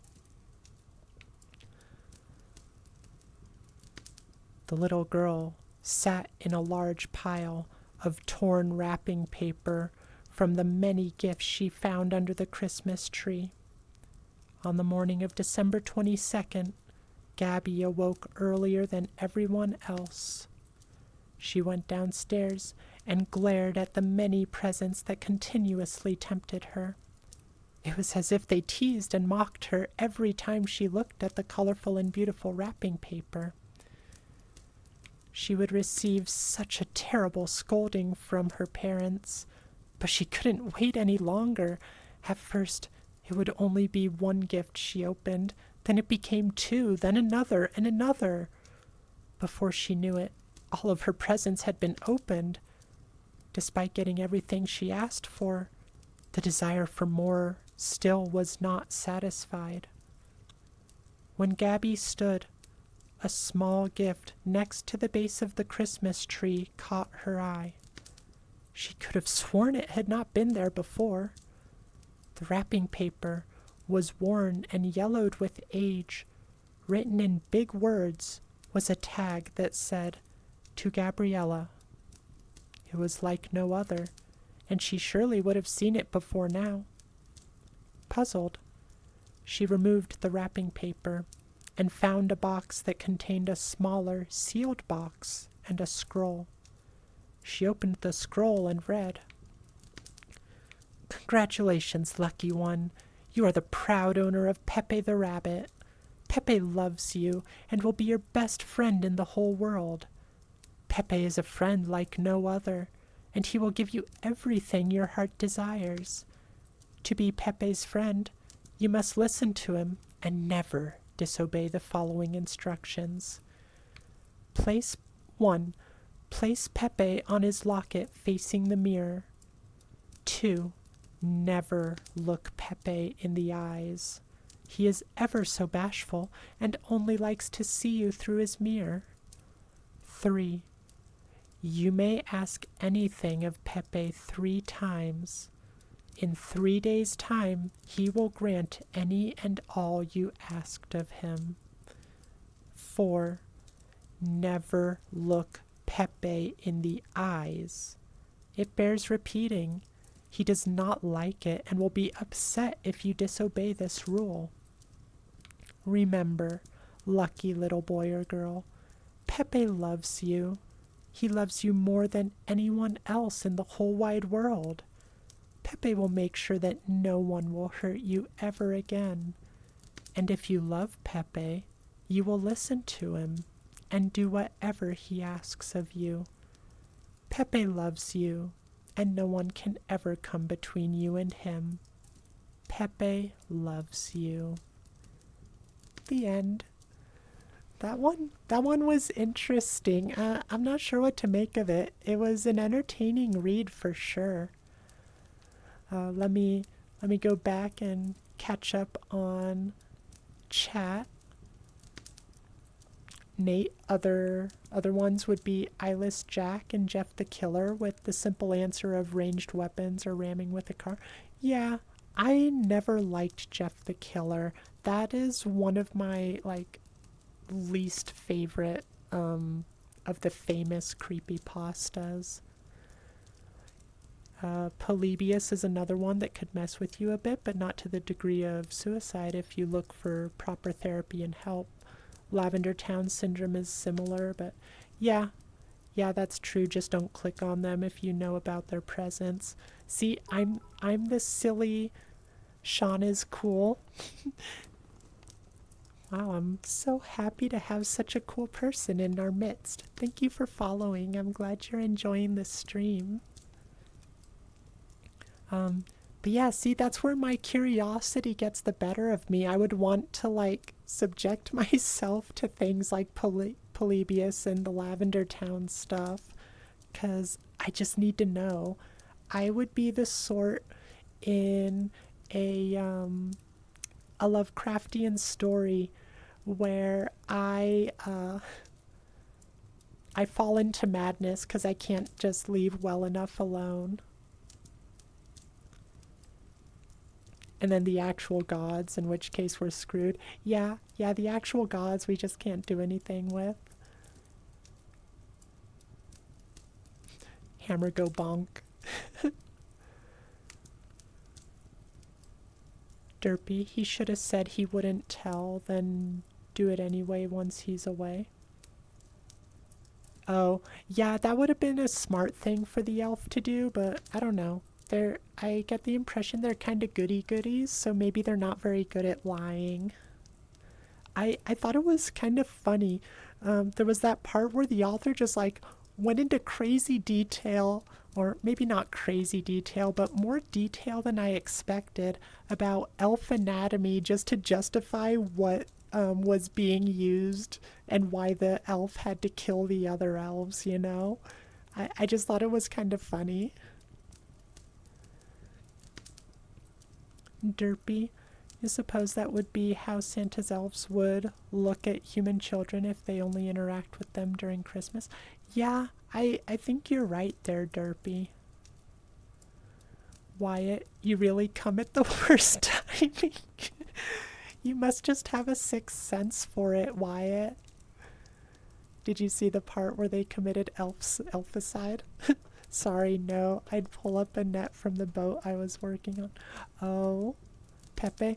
Yeah, so Pepe was this evil elf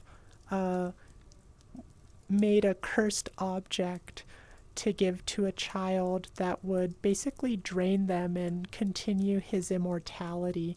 And the little rabbit's name was Pepe. Derpy, you've heard of dark elves, but never thought about what dark Santa's elves would be like. Honestly, I never did either. Corrupted elves, yeah, we've seen some stuff like that, but this is straight up there's the good elves and the bad elves. I kind of liked the idea. Where is that boy, the elk, then? You dork. Astral curiosity is what killed the cat. I don't feel like there's a safe way for me to say anything in regards to that, so I'm just gonna pass. Aw, Cobeans, you lurk and fall asleep. I hope you have a wonderful sleep, or had a wonderful sleep. Are you saying you fell asleep, or you're going to go to sleep now? Either way, I hope it's a lovely sleep. But she's got 9 lives. Assuming I haven't used any of them up. You guys don't know. Derpy, yeah, never thought you'd learn about Santa elf biology. Seriously. Wyatt, this is so out of context. Oh my. Yeah, that's what happens with Christmas Creepypasta, I suppose. Wyatt, bro, if you saw that present, you would throw it out the window. Oh, but Pepe loves you, Wyatt. Why would you throw out the one who loves you more than anyone else in the world? Be nice to Pepe. Nate, the snow is made of blood. Oh dear. Cobeans both. You fell asleep 'cause so comfy, but you go back to sleep. Much love. Aww. I always love it when you guys fall asleep. It's really a compliment for me. Alright, Derpy, hydrate. I'm going to take this hydrate, and then I'm actually going to go on a quick pee break. So let's...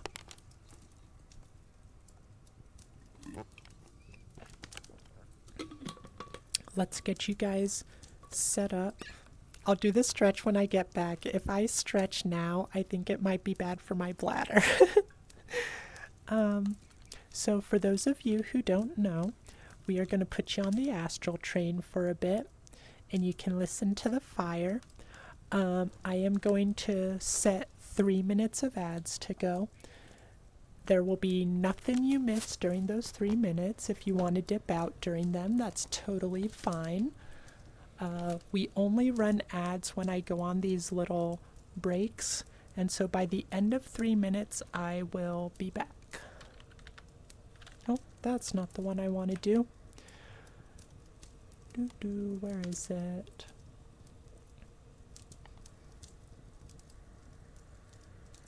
Here we are.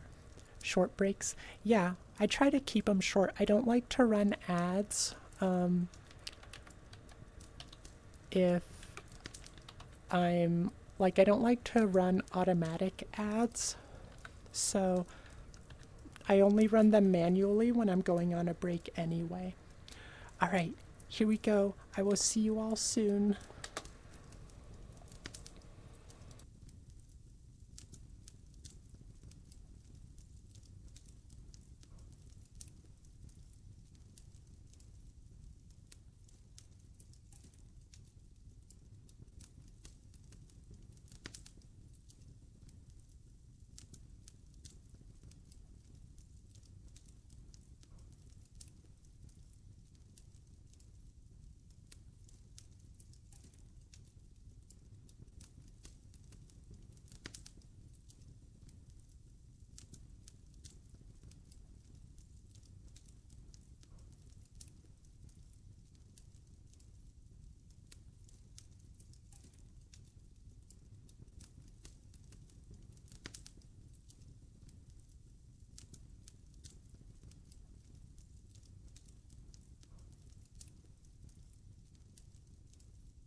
Alright, looks like we've got about 30 seconds for the people watching ads.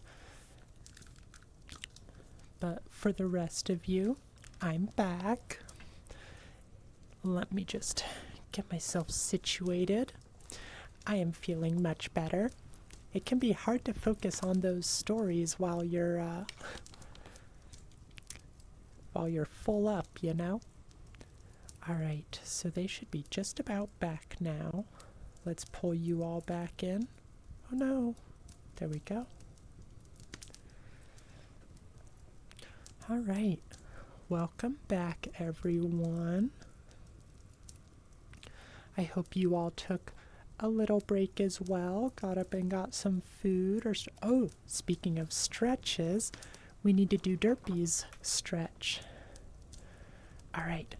So, if you didn't get up and stretch during the break, make sure you do that now. Let's touch them toes or ankles or whatever you can reach.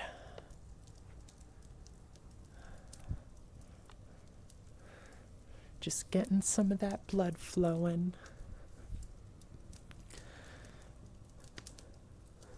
All right. I think that's good. Thank you, Derpy.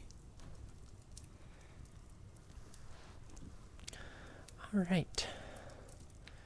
Nate, you're gonna train Pepe to be flame retardant just like me. You light it on fire. Oh no, poor Pepe. I get the impression Pepe wouldn't see it that way. But what did you guys think of that last one? I liked the first one better, I think. But this one was definitely an interesting take. Also, hi Yuki. I didn't get to say a proper hi to you before I left on the break. How are you doing?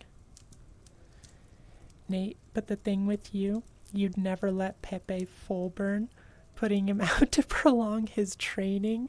Right, training. Poor Pepe. Derpy, hello again. Got a cookie and some 5-layer dip during the break. Are you dipping the cookie in the 5-layer dip? Why are you dipping the cookie in the 5-layer dip? And if you're not dipping the cookie in the 5-layer dip, what are you dipping in the 5-layer dip? Because you didn't say anything besides the cookie in the 5-layer dip. Nate, you ate an entire large pizza during the break. Dinner good? Pizza sounds kind of good. I could go for some Asian food, though. We have a nice, cheap place. I shouldn't spend money, probably. I may do it anyway. I really want some Asian food. Derpy, it was fine. It had Carface. Thank you so much for the follow. I'm glad you all are enjoying the stream enough to want to follow us. Derpy, it was fine. It had a unique concept at least. Bit too much telling and not showing. I agree with you there, Derpy. No, you're eating them separate. You got fresh chips? Okay. Hi, Carface. You like my voice? Thank you. I really appreciate that. I'm still pretty sensitive about it. I need to work on keeping it consistent, but thank you. I love it when my voice can help relax others or, you know, just be enjoyable in whatever respect. Nate, you used to have a roommate who ate dip like pudding with a spoon? That is so weird. I don't think I've ever met anyone who did that before. Derpy, it is a really nice voice. Aw, thank you, Derpy. Y'all are sweet. Alright, let's do one more hydrate, and then we will read our last story of the evening. And this one is actually by Mac Ralston, who did the Angels of Pinewood Park, that, or Heart Angels in Pinewood Park, that we read was it last time? It was last time, yeah. And he actually left a comment on the YouTube VOD, thanking us for reading it on stream, and said that, like, invited us to check out his other stuff too, which is not specifically the reason I am reading this today.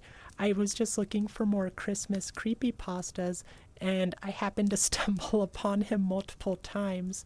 There was another story by him I found that I considered reading, but ultimately went for these other ones. But I'm very excited to read this one because I loved the angels, so hopefully this will be just as good. Oh no, Derpy, be careful. I'm glad you didn't tumble down. And here is your hydrate, Nate.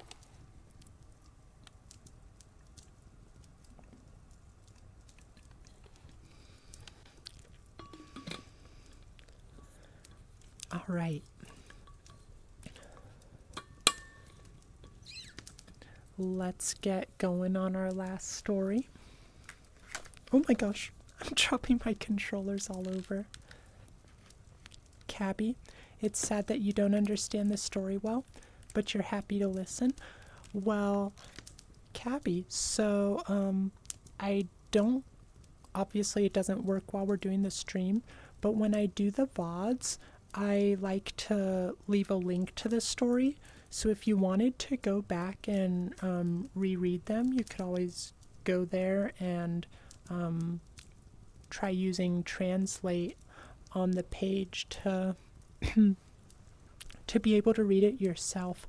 Maybe what I should do though, maybe on nights like this, I should give you guys the links in Discord so that you can read along while we're streaming.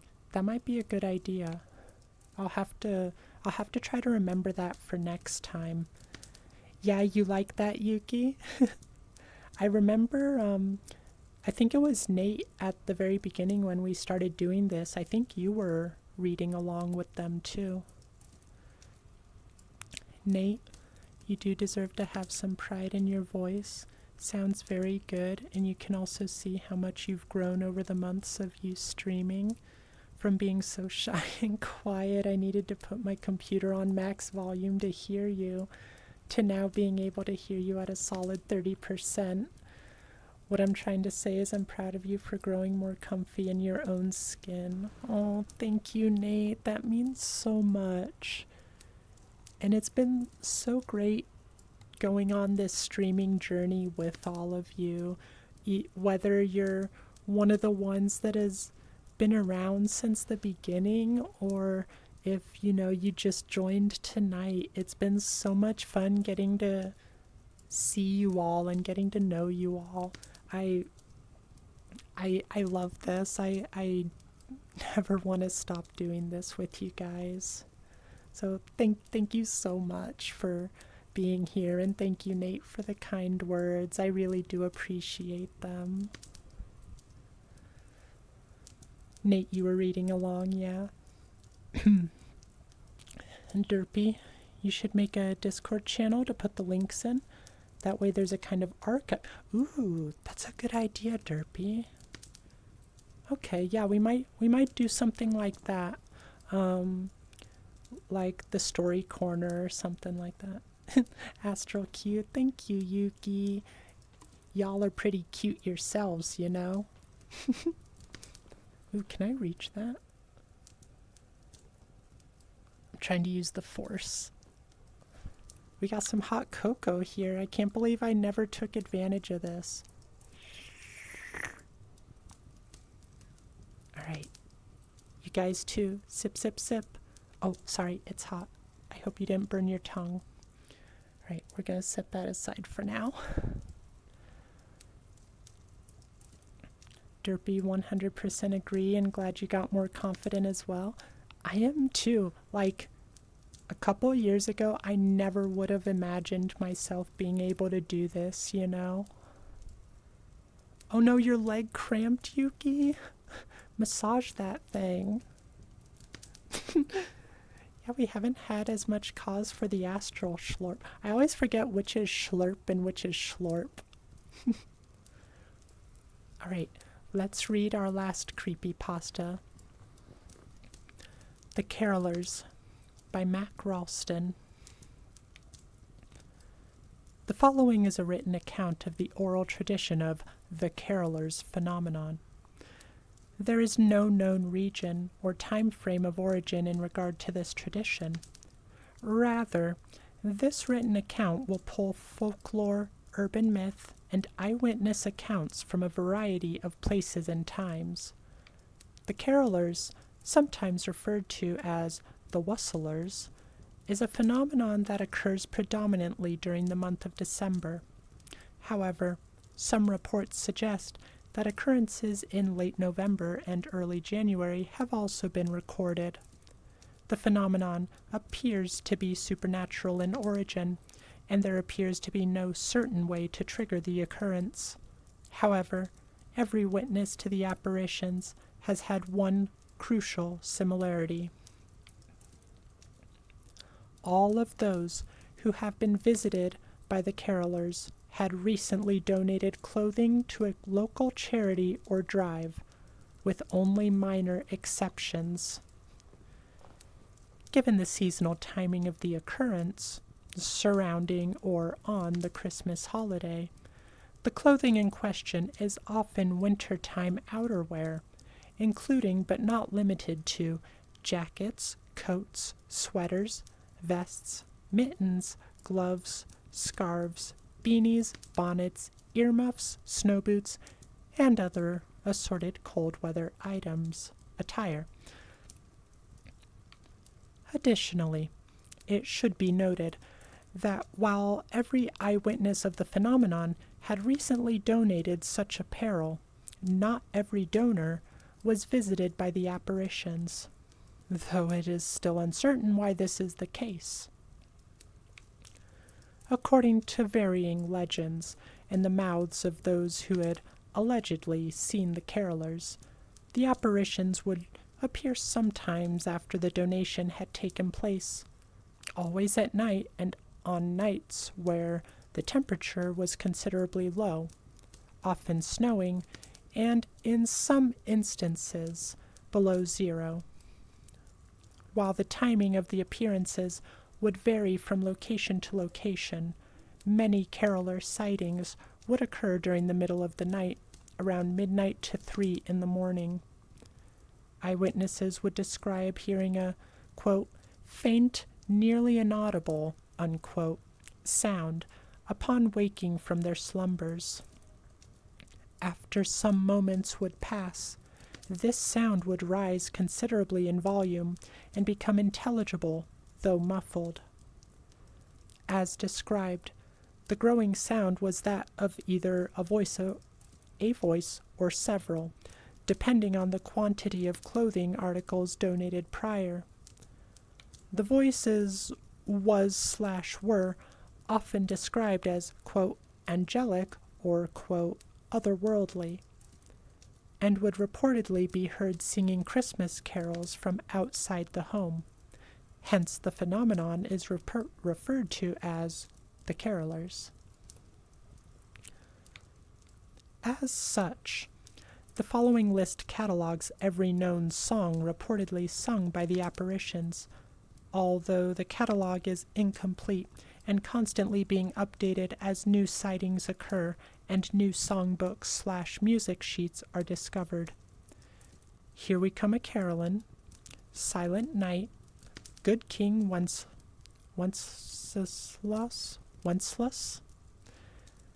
Adestes Fideles, It Came Upon a Midnight Clear, God Rest Ye Merry Gentlemen, Angels We Have Heard on High, Coventry Carol, We Three Kings, In the Bleak Midwinter, and The Little Drummer Boy. Upon hearing any of these carols, or any undocumented ones not aforementioned, many of those who encountered the phenomenon would follow the sound to its point of origin, typically outside the home's or apartment's front door, where the witness in question would see what appeared to be the clothing that they had donated prior, suspended in the air and seemingly worn by an invisible person, with the sound emanating from, quote, where a mouth should be,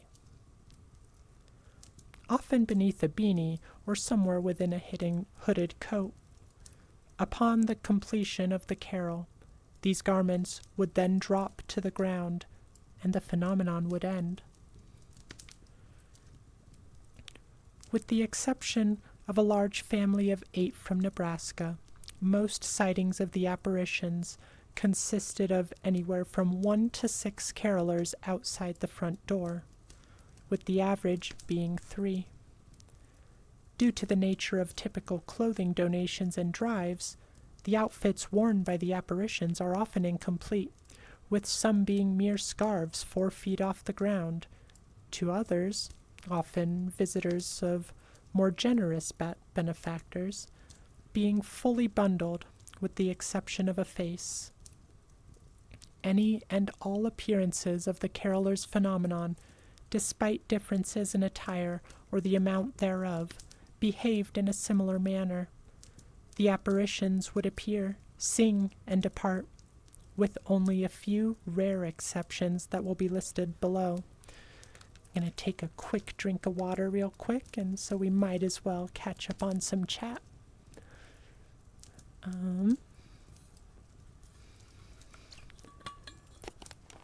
Consume le agua. Yeah, that too, Yuki.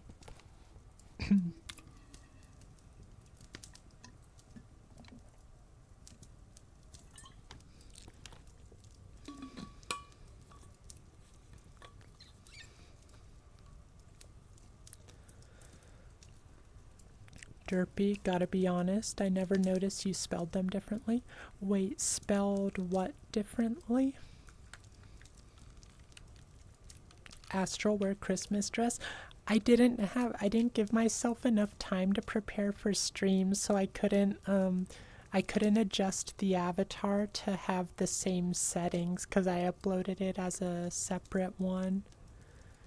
But I plan on showing it off tomorrow. Derpy, is this an SCP article? It is not an SCP article, but I was kind of thinking the same thing. It has very much the same vibe. Oh, the little Stitch emotes are so cute, Cabby. Nate, only Christmas SCPs you can think of are Yule Man and multiple Jesuses, i.e. Vor Jesus, Milk Jesus. Those are both real? Oh my gosh. Okay, Nate with another hydrate. Oh, there's an AI that acts like Santa. That's kind of interesting. Nate, Jesus fried chicken, if you count that. KFC on Christmas. Schlurp and Schlurp. Yeah, I am not going to remember that, Derpy.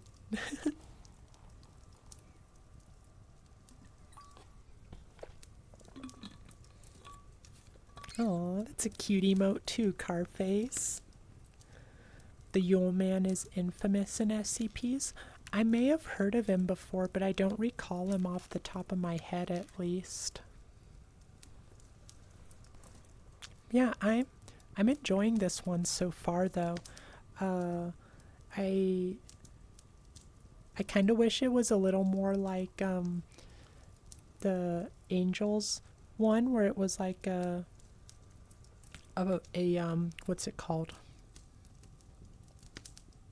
Like a more of a traditional story instead of more like the SCP article. But I do like this kind of academic article sort of vibe.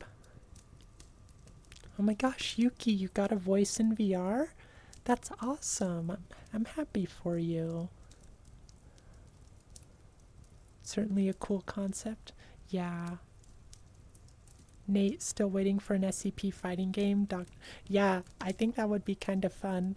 I think it'd be hard. Well, I guess all the rights ownership is like consolidated into the owners of the wiki, regardless of who wrote it, right? So I guess they could do something like that. How many SCP games are there, finally? Yeah, I don't know. There's a lot of them. And yeah, I guess if they have those games, there's no reason they couldn't do a fighting game, actually. I didn't even think of that. Alright, so let's continue. Here are the rare exceptions that are listed below.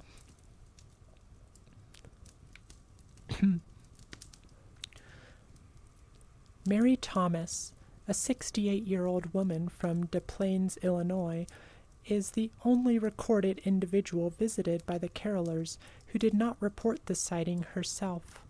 Rather, the sighting, though not confirmed to have been the carolers but highly likely, was made by a neighbor who claimed that they had heard a loud banging sound sometime around 2:30 a.m. during the morning of December 23, 1988. Upon donning a robe and heading over to the Thomas residence, the neighbor discovered the front door to be wide open, a pile of old clothes littering the front porch, and Mary Thomas's body lying on the hallway rug. Thomas had suffered a heart attack sometime between 2 in the morning and when the neighbor had found her.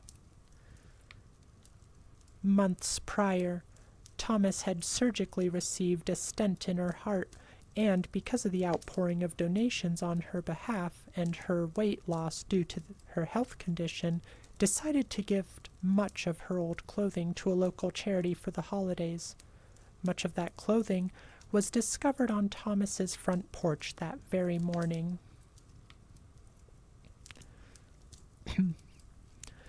Eric Anderson, a 30-year-old from Liverpool, England, was declared legally dead in 2007 after being considered a missing person for 7 years. In the year 2000, after not returning to work for a period of 3 days, Anderson's apartment was visited by local police, who discovered not only the home to be vacant, but no signs of forced entry or foul play present within.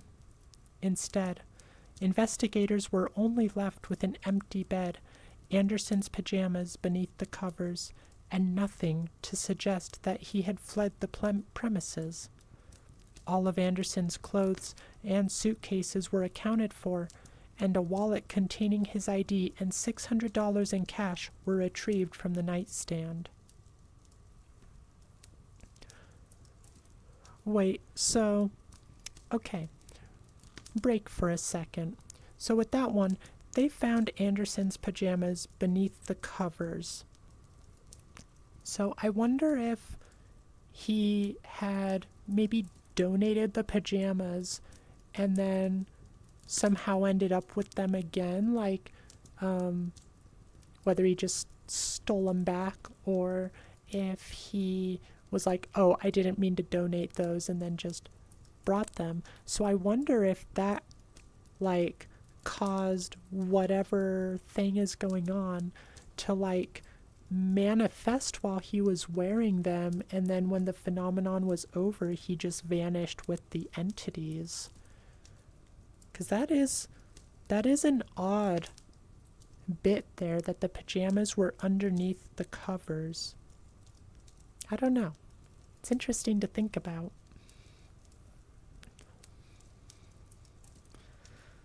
Let me catch up on the chat a little bit.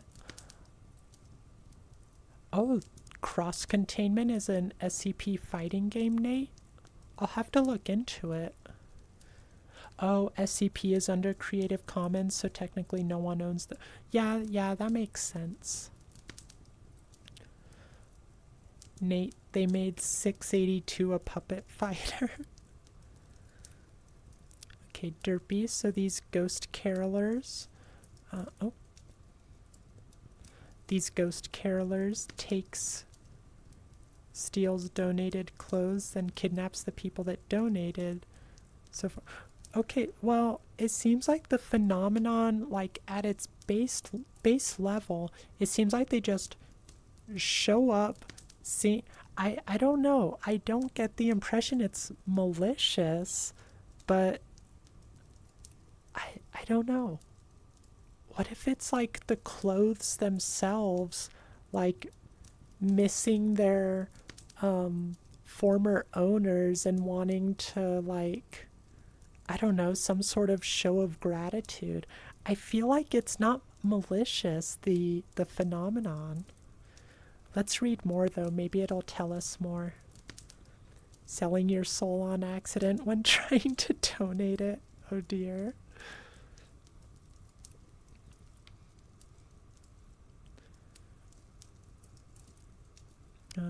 Okay. Though no official connection to the phenomenon ever surfaced, Anderson's eventual obituary did describe him as a charitable man. Despite this claim, however, little evidence of such generosity was conveyed in Anderson's financial statements. Additionally, these statements never once suggested that Anderson had any children, nor was paying any form of child support. Yet, in spite of this, 10 children's winter garments were discovered surrounding Anderson's bed on the night the police investigated his disappearance. Do you think he was actually kidnapping people? Was he like a child murderer? Oh my gosh, that's very interesting.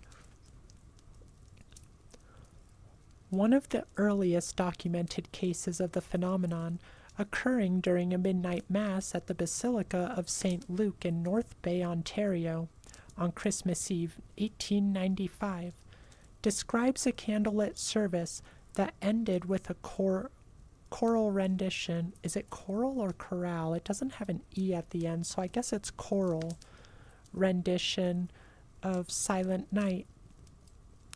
As the first verse came to an end and the second began, the congregation within the small church heard a loud swell of voices that rattled the stained glass windows and surrounded the entire building.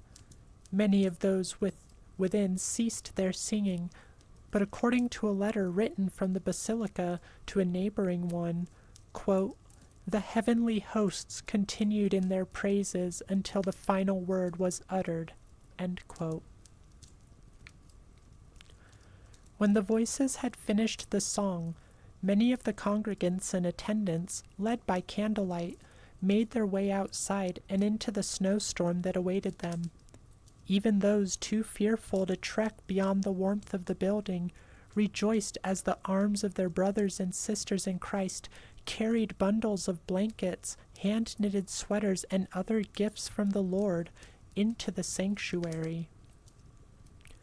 Many of these gifts would be distributed to the needy and poor the following Christmas morning, though to this day the origins of these articles remain a mystery.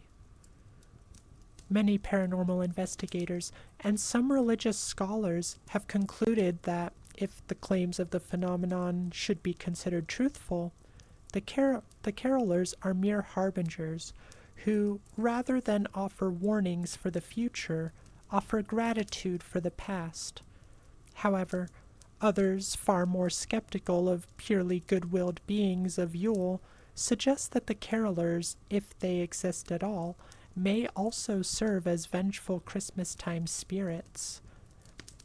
The end. I think it's probably both. I liked the second half of that more than the first, where it goes into the specific incidents.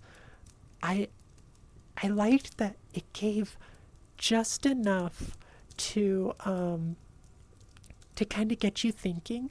Like, you feel like the author has a specific answer in mind for everything that's kept ambiguous, but doesn't give it away. It gives a lot to kind of mull over and fill in the blanks yourself. So I really liked that one. I'm trying to decide if I liked Pinewood Park for this one better. I think overall I liked Pinewood Park better, but I think I like the second half of this maybe better, more in the sense that it can lead to like a whole sort of like, it feels like it's part of a universe. It does feel very much like an SCP article. Nate, last time I did it, they came back and questioned why it was a half-eaten can of Pringles. Still have no clue to this day. Oh dear. Derpy, just enough to give an idea, but not enough to give a definitive answer, like how a proper mystery should be. Exactly. That is a very good way of wording it, Derpy. But we went a little over our time, but that's okay. These were good stories. I was very happy with the selection today. And unfortunately, this is our last Christmas creepypasta for the season. I definitely want to do it again next year, if we're still streaming, which I assume we will. You know, unless something crazy happens to derail us, I certainly have no intention of stopping. So next year we'll have some more creepy Christmas or Christmas creepypastas for you all. But that's not the end of our Christmas stuff. We will be back tomorrow. Nice story. Don't jinx yourself out. Okay, yeah, you're right, Derpy. Don't jinx myself. Knock on wood. There's plenty of wood around. Just knock on some of it. Delicious. Some more cocoa.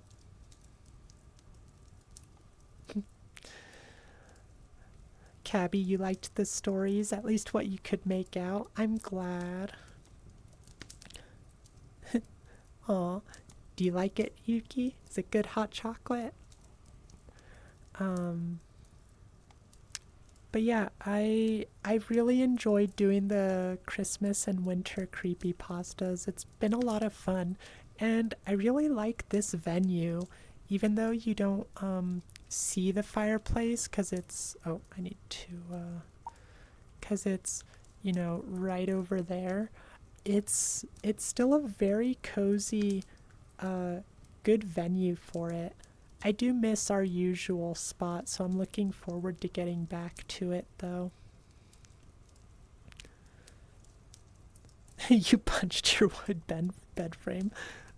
I guess that counts as a knock. Yuki, you liked the hot chocolate? I'm glad. Alright, bye Nate. We'll be getting ourselves headed out here as well. I don't know, should we raid today? Kinda thinking not. It's kind of a lazy Sunday. We'll just call it good. Thank you all so much. Chilled Fox. What's a place like you doing in a girl like this? You're such a dork. Does that line work for you very much, Chilled Fox? But thank you for showing up. Oh, here, let me do that. There. Now I won't go out of focus. What was I saying? Oh yeah, you showed up right at the end of our stream. Unless you've been lurking here, I suppose. But so much. You dork. Well, it's good to see you. I'm sorry we're ending stream, but if you were lurking, I hope you enjoyed the stories. I see your hydrate bloom. Think you got that backwards. Yeah, Yuki, what's up? Thanks for your stream. You're very welcome. Thank you all for showing up to it. The streams would be a little more boring without you all here. You're my favorite parts of the stream after all. It's okay, you have a good night. Keep warm. Aw, thank you. You too. I hope we see you more often in the future. Let me get a drink real quick for our hydrate redeem.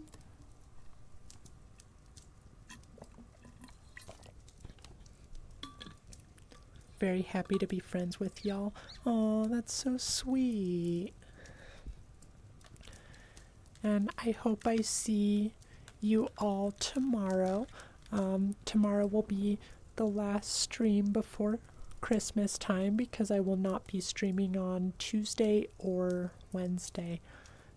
Tomorrow we're gonna have a community day, so you guys will all be free to join in the festivities on stream tomorrow. We're gonna do some Christmas tree decorating in VR chat. And other than that, I'm not sure of the specific things we'll do. We'll go to some fun Christmassy worlds. We'll probably finish up with a bit of ASMR just to wind down, have a nice little last thing before Christmas. But you don't stream on Tuesday anyway. Yeah, I know. I'm just specifying. Excuse me. But yeah, I hope I see you all there. If you want to join in tomorrow, just make sure you are a part of Astral's Travelers, our VR chat group, and you can come and go as you please. Yuki, if possible, would need some pictures taken before Christmas. Okay, if I can find some time before Christmas, we can definitely do that. Astral Dork. Alright, you guys all have a wonderful rest of your day, and if I don't see you tomorrow, have a very Merry Christmas, or Happy Holiday, whatever you celebrate. Thank you so much for being here today. This was a wonderful stream. Go eat some good food, take care of yourselves, stay hydrated, be good to yourselves and each other, and I will see you later.